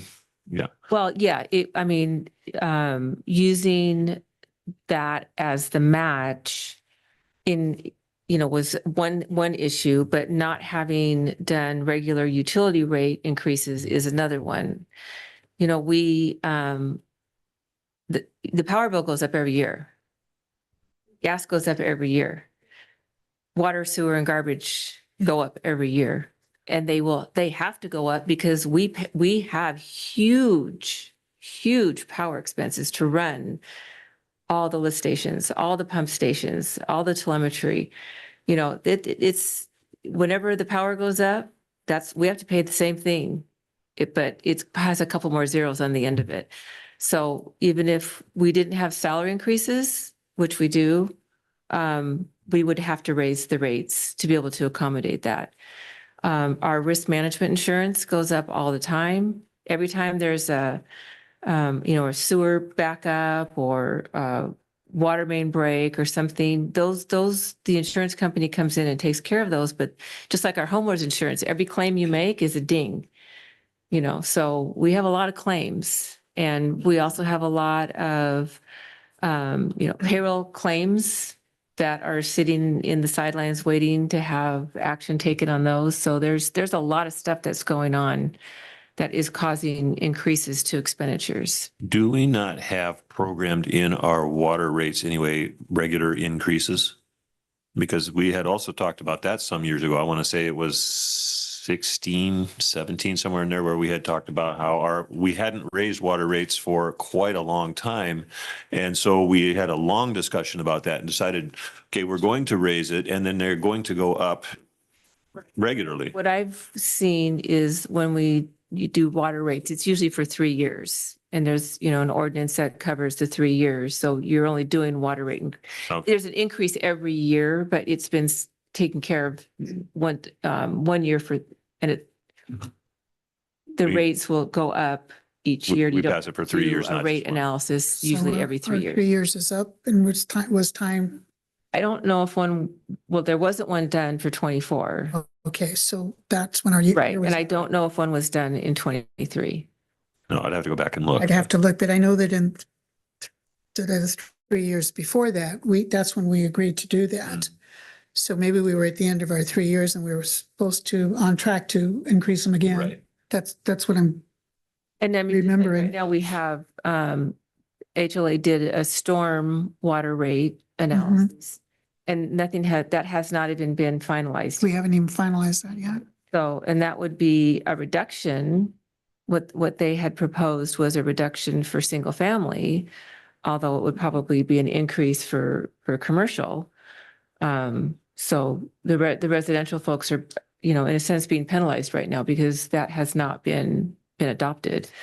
And, we should, it's my opinion, that, residential customers should not subsidize businesses in any of the utilities.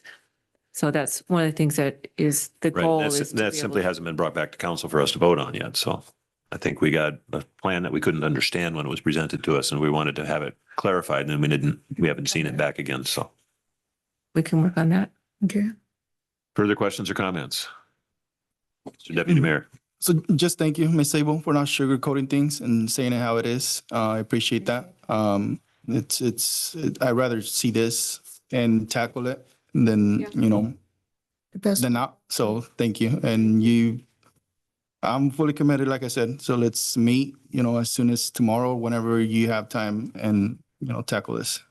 I think we owe it Day at a to time. the Section. citizenry to do that. So I think that's Yeah. great. Okay, then I would say at this point, then if you would get together with the members of the finance committee to establish a time to meet, then, and Madam Clerk, can you bring up who's on the finance subcommittee? I don't have my computer in front of me. It's myself, Counselor Ripley and Vasquez. Okay. And are you all three committed to being able, do you have the time to be able to meet regularly? What time? I can on Wednesdays. So every Wednesday and Thursdays, I'm free. Okay. I'm pretty free. Can we use an alternate when she's not available? Yeah, that's an idea. We can definitely change assignments. Not change them, but just an alternate? Have another person. Is there somebody on the council? Is that not, I want to make sure we're not violating open public meetings and They don't follow the OPMA and it's Shouldn't matter. our own. Well, as long as there's no, right. But if we're adding a fourth member, do we have different requirements? Yeah. So If you're only having 3 and Yeah. then the third is not available and you just have Have a alternate? you're still only have 3 present at the time. right. Yeah. So Okay. if the number stays at 3, that's fine. yeah. Okay. Just want to make sure of that. It's So, not subject to OPMA situations also because there's no affirmative action being taken at the. okay. Was there an alternate decided at the creation? No. We would decide an alternate right now. I know. That might be Mhm. something next year to think about. Yeah. But if we're going to go forward starting tomorrow, maybe we could select an alternate for when Ms. Vasquez isn't able to be there Or an assignment of proxy. or an assignment. Yeah. Do we have somebody who wants to volunteer for that? Mr. Beeler, is there any objection to Mr. Beeler No. No. being our proxy? I think he's a great addition. All right, Thank you. Mr. Beeler, it is you. Thank you, sir, for stepping up. Thank you. All right. Any more conversation that we need to have tonight on this item? So I get, Public comments now. Right, we'll get to that in just a wait second. a minute, before we go there. Okay, Ms. Hart. I just wanted to reach back when you said that the IRS was going back to 2014. Is that what you said?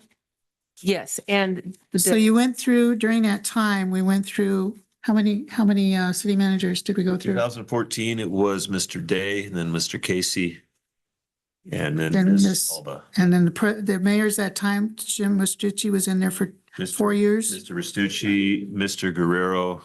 There was me Yourself. for 2 years, then there was Mr. Francisco for 2 years, and now there's you. I'm thinking, You're in 2 or in 1, 3? I'm in my second term. Okay. So it was Mr. Restucci, Mr. Guerrero, yourself, and then And who were the finance managers? finance well, the managers. I cannot finance think of the managers- gentleman's name. What was he? Dave something. Dave I'm sorry, Ms. Hancock. Byron? Dave Byron. He was deaf. No, it's David Lane. It was David. Layden. David Layden, yes. David Layden. And he was through most of that period. He was through a significant amount of that. Miss Alba for, I'm not sure how many years, was it 3? She came in after Mr. Lehman. She was retired. assistant with Mr. She Layden. was assistant. And then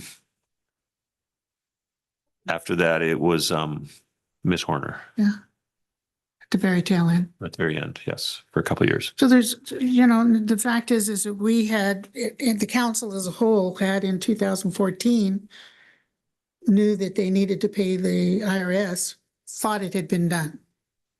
Correct. Because I was early on in my term at that point. Mm-hmm. So whoever was on at that stage, because we hadn't had elections, I was voted in 2013, so it was my beginning of my first term. And I remember the discussion because I was so new, it just kind of overwhelmed me. I couldn't believe that the city had to pay Yeah. the IRS that amount of money. And so we had talked about it. I'm sure of it. And we were assured that that was going to be taken care of. And that would have been by, And I don't know, who was on council. I think Ms. Hancock was on council at that time. Is the only other person in the room who was on council at that time. So you may be able to confirm some of that, but I know we discussed that sort of thing because I was absolutely appalled that I'd walked into the city that's the situation that we had found ourselves in. It was kind of shocking. And so I know I remember having a conversation with another council member on that who was also quite shocked. And so but we have to get this resolved. We've got to get this cleared up so we're not running into these kinds of problems. This is not tolerable. It is not fair to the citizens. It's not fair to staff. It's not fair to anybody who has to interact with the city that we're running into these kinds of problems. So our finance subcommittee, you've got some work ahead of you. Thank you for being willing to step up and do that. This is not going to be an easy task. And I commend you for your willingness, and we look forward to hearing from you on that. And public safety, we're also going to try to meet also, Mr. Galvan, that might keep you kind of busy. Busy. Mr. Mayor, Yes, sir. just wanted to establish, do we want to start tomorrow and just keep moving forward every day at a certain time? I think that is for the committee to decide along with Ms. Sable and perhaps yourself. Yeah, and then we could, you want to talk about it Yeah, when we the can meeting breaks and then, okay, perfect. Perfect. All right. So we are on the item of public comment, and the sheet has been filled. So thank you to our public for being concerned and wanting to participate in this.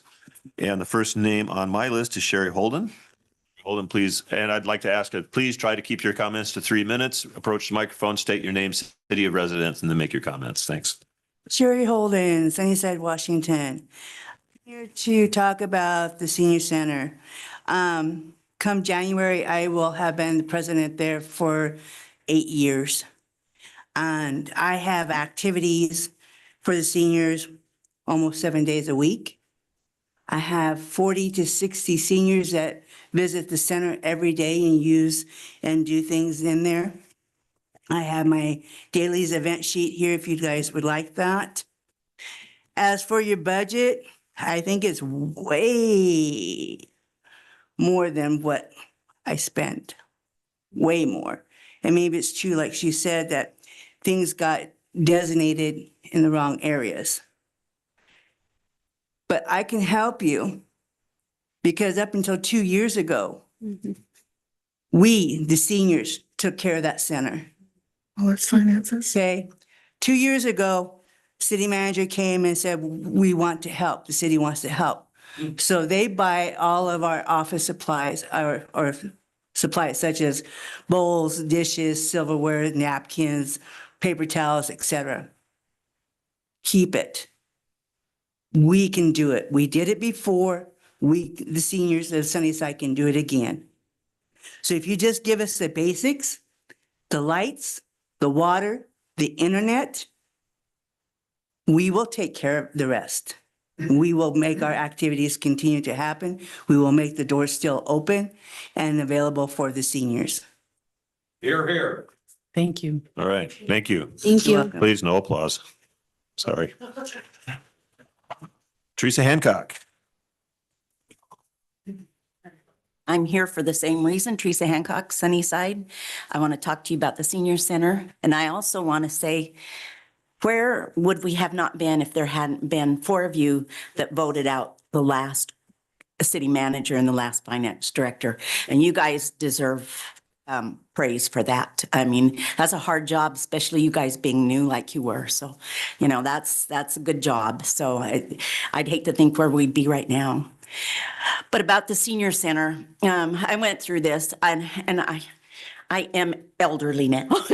So I really haven't gone to the senior center, but I've been going on Saturdays to play canasta with friends. But through Lions Club and everything else, I see what happens there. And this is the only place for these people to get some companionship and some fellowship. And it is a busy place. It's very, very busy.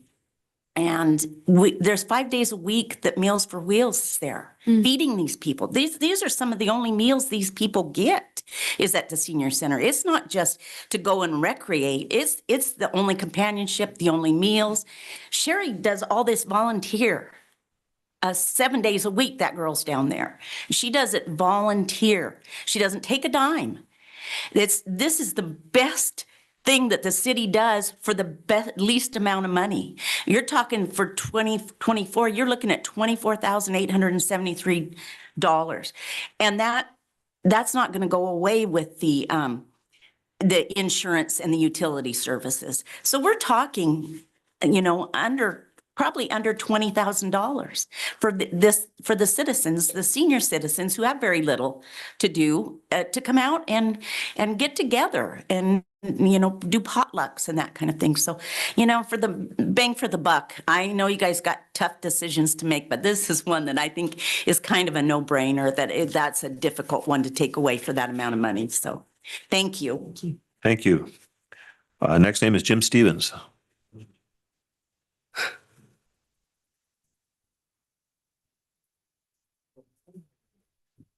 Jim Stevens, Sunnyside, Washington. Two things I wanted to talk about. One was what you just talked about the budget. The other one is about help with the police department and the crime issue that we're having right now. Regarding the budget, this reminds me of a medical problem. We've got a sick patient, a very sick patient, has been sick for quite a while. Nobody's able to find the answer. And so what's the etiology? Let's look for the cause as opposed to not putting a Band-Aid on it, which I'm hearing all of you say right now. And as Ms. Frosto said, we're going to be transparent. And a lot of uproar about the taxes that weren't paid. And this goes back to 2014, yada, yada. And so how do we do this? How do we find the spider that bit the patient and caused this problem for all these years? And the only way you're going to find this is a forensic file audit. And you've got to do that. I think the whole community will back it. Yeah, it's going to be expensive. But if you're going to start with a brand new, you're going to have a good foundation. It's the only way you're going to be able to do it. I heard a lot of concern. Why this happened? You don't know. You're not going to find the answer. This lady needs to have some help. And that is how she's going to be helped. Our city manager needs help. That's how he's going to get help. So I would suggest that strongly. The other thing is our community issue on crime. This group, our iWatch group, has been working on this since probably 2010 when we started. This group is out here for everybody, every single citizen in this community. It's not just out here for people that live on the hill, or it doesn't give a damn about what color, what your nationality. I don't give a rat's about this, and it irritates me, and I get incredibly disgusted when I hear that. It's bunk, and all of us need to work together, and that's how we're going to bring this community together.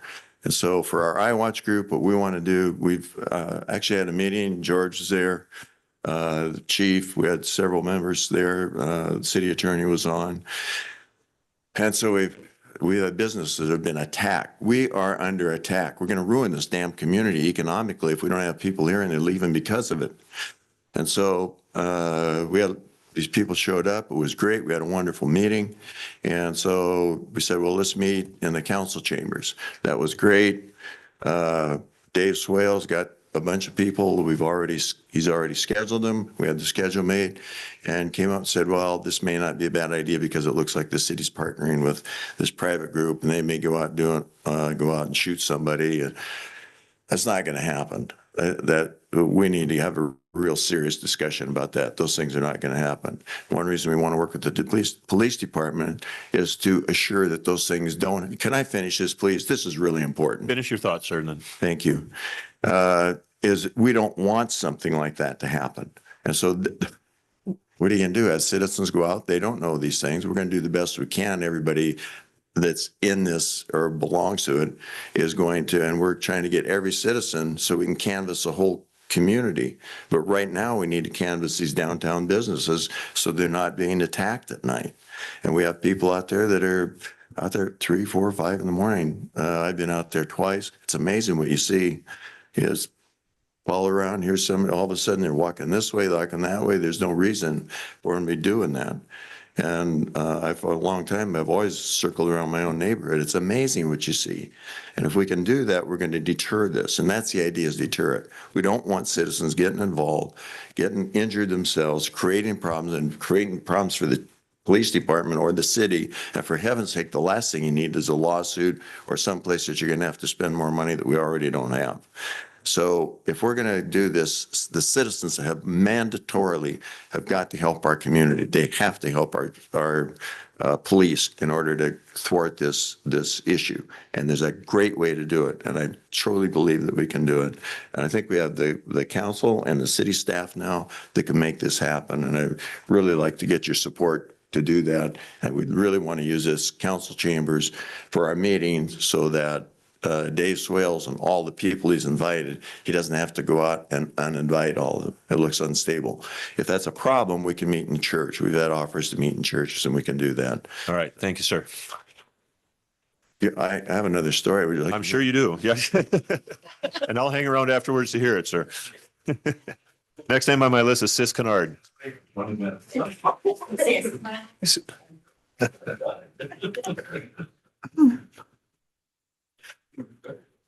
Good evening. I'm Sis Kennard and I'm from Sunnyside.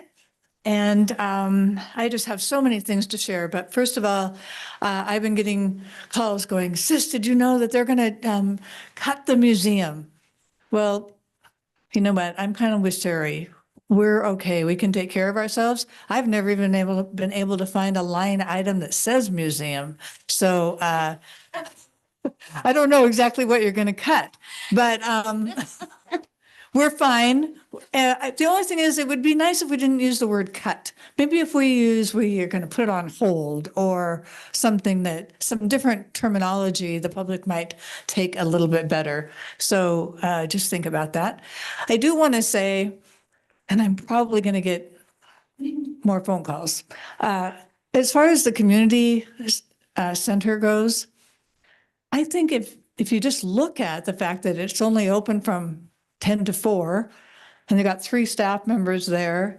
Yeah. Maybe that's another thing. And I'm on the Park and Rec, but maybe that's another thing that we could put on hold, because there are groups. There's a whole group that handles pickleball, and there's a whole group that handles soccer for the kids.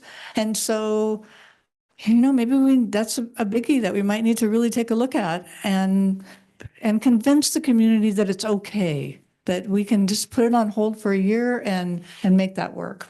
The other thing I just want to tell you is that, I don't know, iWatch gets a really bad reputation, but I just got back from being on vacation and I have 2 iWatch signs in my house.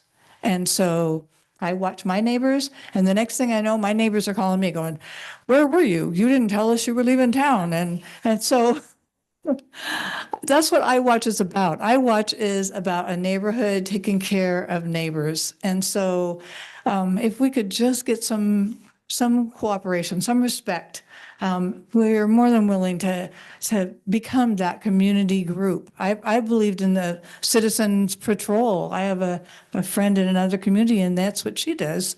And I don't know if that's possible for us here, but I know that iWatch can make a difference if we can have be respected and have some support by the city council. So thank you very much. Thank you very much. The next person on my list is Monica Niemeyer.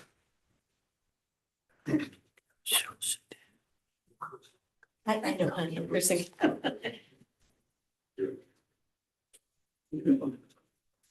Yes, Monica Niemeyer, Sunnyside. First of all, I know this has been a very tough meeting, but I have to say I was happily surprised with, us giggling and applauding on certain things. I think that gives me hope that we absolutely, whether on one side of the table or on the other, we all want the solution of success. So that makes me feel very, very good. I'm also happy to be not the first person to say a couple of thank yous tonight. And Debbie, I know you've already heard it, but I have to tell you, thank you very much for providing us a picture of our financial reality, because what we were living in was anything but that. And so thank you for that. And like Ms. Frasto has said, you saying not making us happy, we're going to have, this is going to be a bad thing. But I don't think you can ever be unhappy with the truth. You can not be happy with what you hear and how you may be accountable for it. But it's still words you need to hear, and you can't have a bad day when you have the truth. You just have to have a very realistic day on what you're going to do. I agree with Sis Kennard on the term maybe cutting. I think we're at a stage right now where it's not cutting, is maybe we look at it another way. We have an opportunity of growth in the way that we want. While this is very hard for this council and the city manager and everyone that helps him succeed, you guys have a great opportunity to go down to the dirt, if not a little below, and ask yourselves, what are we going to grow? And you have a great opportunity when you do that. So I don't know if cut is the right word. People react very visceral to certain words, and maybe just change it to we're taking steps to look at growth. And sometimes when you look at that growth, some things may have to grow slower than others, meaning you may have to look at some departments that will have to have a pause, a pause or a step in their growth. If it goes that way, I'm going to go over, but I need like 1 minute. I'm a really fast talker. If it does go that way, where you look at a certain department or a certain program to cut, but I really hope, my suggestion is that as you're looking at these things to slow down their growth is that you put a timeline. You have an incredible opportunity to actually create goals. You have an opportunity to create a plan of action for how you want this city to succeed. And as frustrated as I get with some of you, I have the absolute faith that we all stand in the same place and that we want that. So I wish you all the best. And really quick for the senior center, I don't know if you're nonprofit, but you do have the great opportunity with January coming around for grants to be available. I just looked on my phone. I believe the senior center does apply for a $7,000 grant, but it's due in 2 days. But so maybe looking at things like that. Anyways, I've taken up too much time. Thank you, everyone, and go team. Thank you. Monica. Next name on my list is Britton Moore.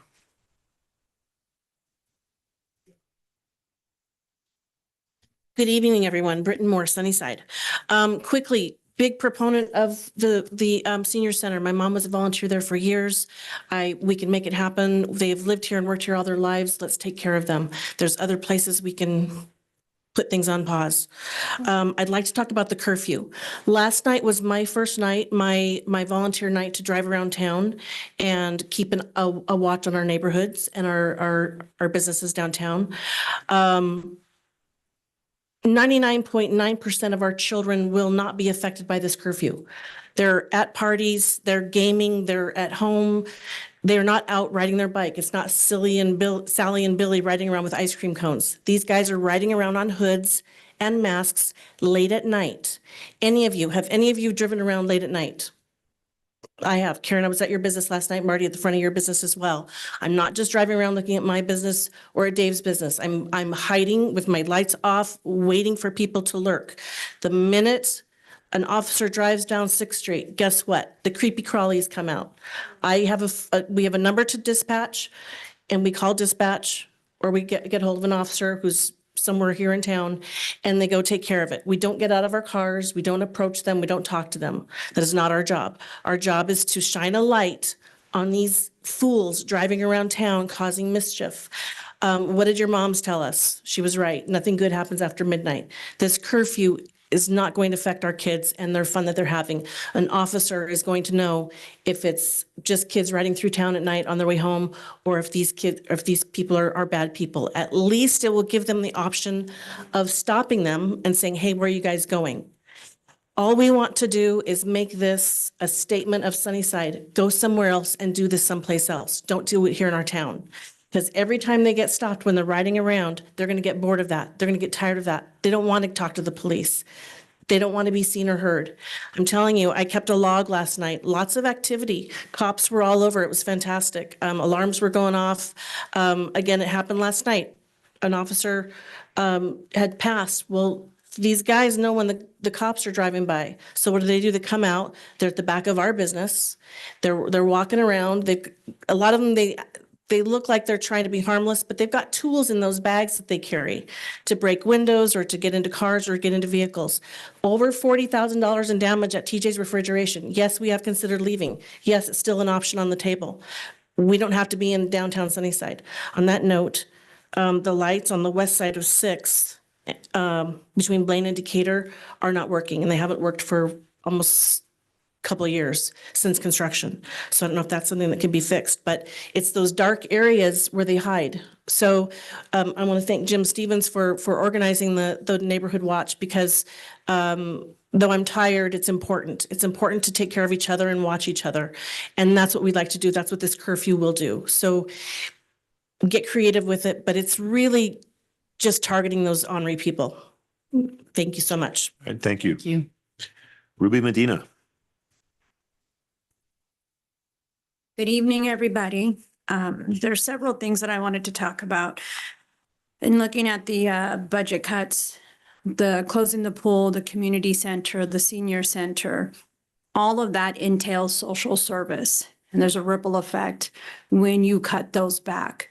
The people that it impacts the most are the people to my right, the people that are not here. I was a clinical therapist from 2016 until just recently. I had a contract with juvenile court system and I had a contract with CPS. The majority of the families that I served were from this county, Sunnyside. A lot of the parents would complain because I'd asked them, why didn't you call the police?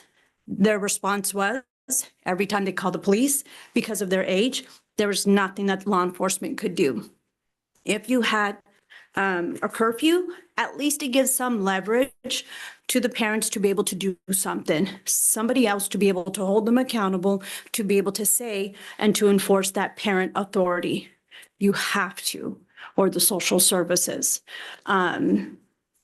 There's that aspect of it, but I think it's just really important to have. It's just like the truancy. Kids don't want to go to school. But you have truancy and it holds the parent accountable and it holds the kid accountable, making the nuclear family come together, and there's some accountability and safety. The other thing too is that, looking at the budget cuts and the deficits, one of the things that I heard you say, Mayor, was, how did this happen? I think the question should be, how did we let this happen? It's an impact that's hurting all of us. And I wish there was more people today because they really need to hear what's going on. One of the things too, sorry, I lost my concentration. There's so much. You guys know about the animal rescuing and what I do. What I want to say is, and it's a little bit out of the ordinary, but this is Allison. She's been an amazing friend and a volunteer for me in helping rescuing animals. She has been my transporter, and just this year alone, Allison has helped me transport over 600 dogs with cats, all to the rescues. And we have helped between myself and my own rescue. Her gas gets paid. Her the repairs have been helped and paid for as well. But I want to thank you, Allison, and her lovely crew. These women here take care of the cat population at the senior community center where they live. It's out of their own expense, out of their own pocket, and out of their own time. So, thank you. Thank you. Please, no applause. Thank you. Next name on my list is, I think is Joaquin Lopez.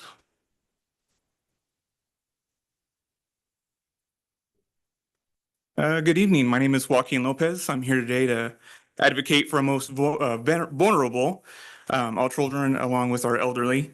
I want to preface this with saying that this is a feeling that I, along with many others who don't quite understand the inner workings of the city council that I've talked to, got just from looking at this plan.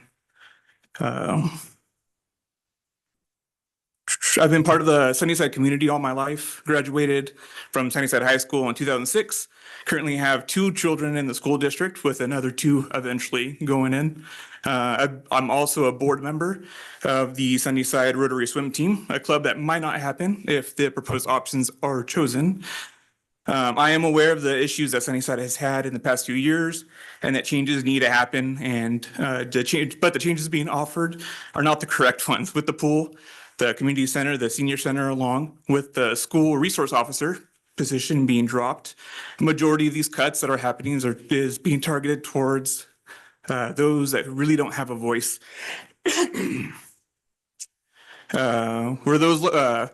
Where those loudest voices, while those loudest voices are getting their wages increased.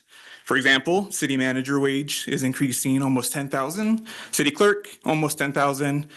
The finance director position is 7,000. City prosecutor is 15,000, with an cumulative of about 40,000 total. While the human resources department, the employee wages are being decreased 64,000. These changes are in all the options, so no matter what is chosen, these will go through.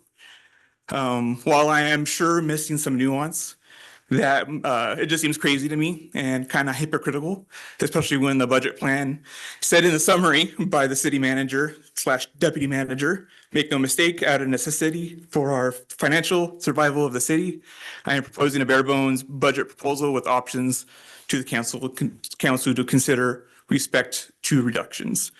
So what's so bare bones about wages increasing while others are being decreased?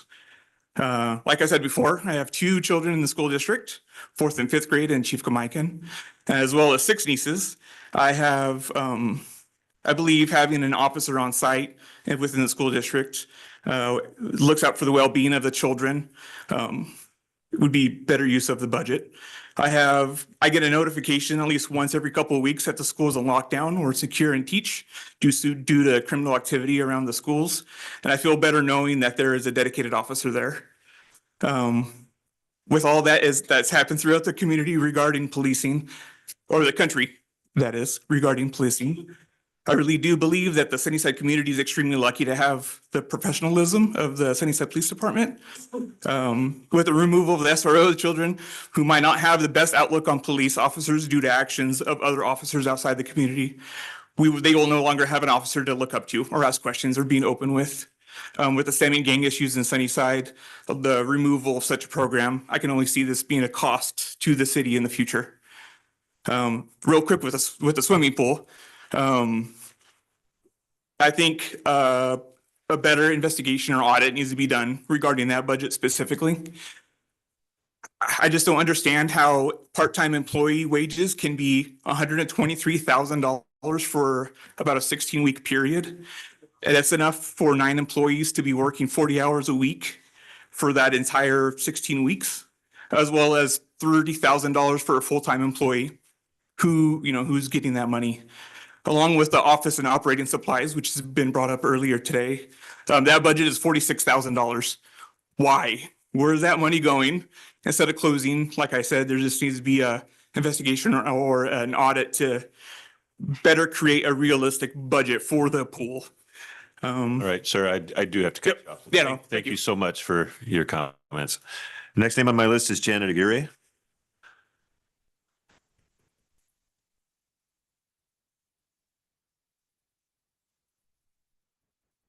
Hi guys, Janet Aguirre, Sunnyside. I just want to say if the pandemic shutdown taught us anything, it's how valuable being with peers are for our youth. It really is. We saw, an increase in anxiety, depression, disengagement from their other peers and from the community. I mean, they had nothing to do. And what we did see was an increase in gangs resurging in our communities. I mean, we're talking about, a curfew, so we know that's happening out there.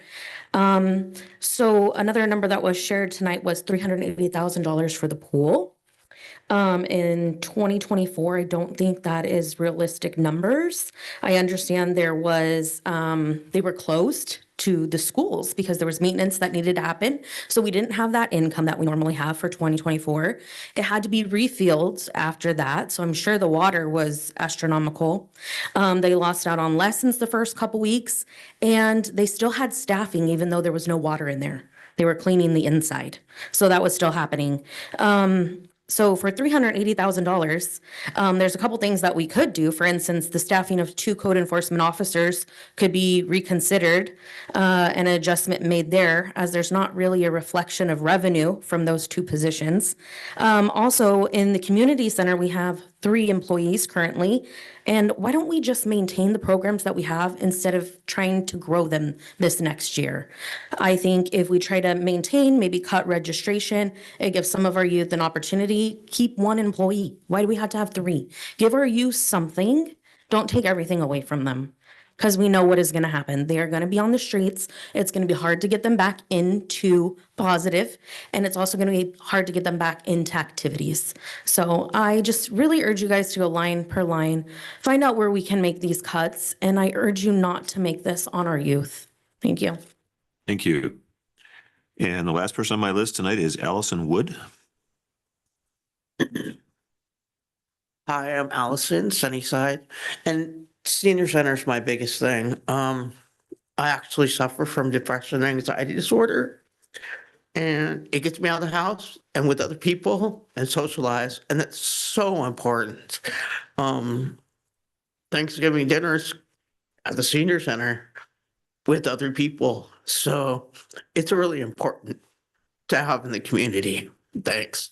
Thank you. And I sincerely want to thank each and every one of you who spoke this evening, who took the time to be here for this meeting, even if you didn't choose to speak. You have all had an opportunity to hear our discussion and understand that none of these decisions are easy for us, and they're not final decisions. And I liked the perspective I heard from so many of you on different ideas, different ways to look at things. Your ideas, your opinions are valuable. They are important. Whether you approach us here in these chambers or whether you email us or call us or find us in town or catch us at Safeway or wherever, if you have ideas, please do not be shy about approaching us. I know several of you are, I'm sure you have me in your speed dial. You get a hold of me very quickly and easily and have ideas. We welcome that. Okay, we want to hear from you. With the finance subcommittee meeting, they want to hear different ideas because what's proposed is the beginning of a conversation. It is not how it is necessarily going to come out in the end. When there's so many different things that we can do to adjust, change, to fiddle with it a little bit to try to make it more beneficial for the community as a whole. And so I do appreciate, and all of us appreciate all of your ideas, your comments, and your commitment to being here tonight, because coming to a study session is generally quite a boring series of events. And I remember very many years where nobody showed up at a workshop meeting, and we hardly had anybody show up at council meetings. And now we're seeing public at the council meetings. Now we're seeing people at these study sessions. People are commenting. There's conversations going on around town, whether it's social media or wherever, and that's good. You're getting involved in your local government, and that's the way it's supposed to be. So thank you for doing that. All right, that concludes the public comments section. Our next section is an executive session as per RCW 42.30.110I to discuss with legal counsel representing the agency matters relating to agency enforcement actions, or to discuss with legal counsel representing the agency litigation or potential litigation to which the agency or governing body or member acting in an official capacity is or is likely to become a party. Okay. When public knowledge regarding the discussion is likely to result in adverse legal or financial consequence to the agency, no action is expected, and we're asking for 10 minutes. That's the audience could move out quietly. Yeah, we'd like to ask the audience, please, to keep your conversation outside in the lobby, if you could, please. All right, we are in, well, we're going to be in session as soon as they leave.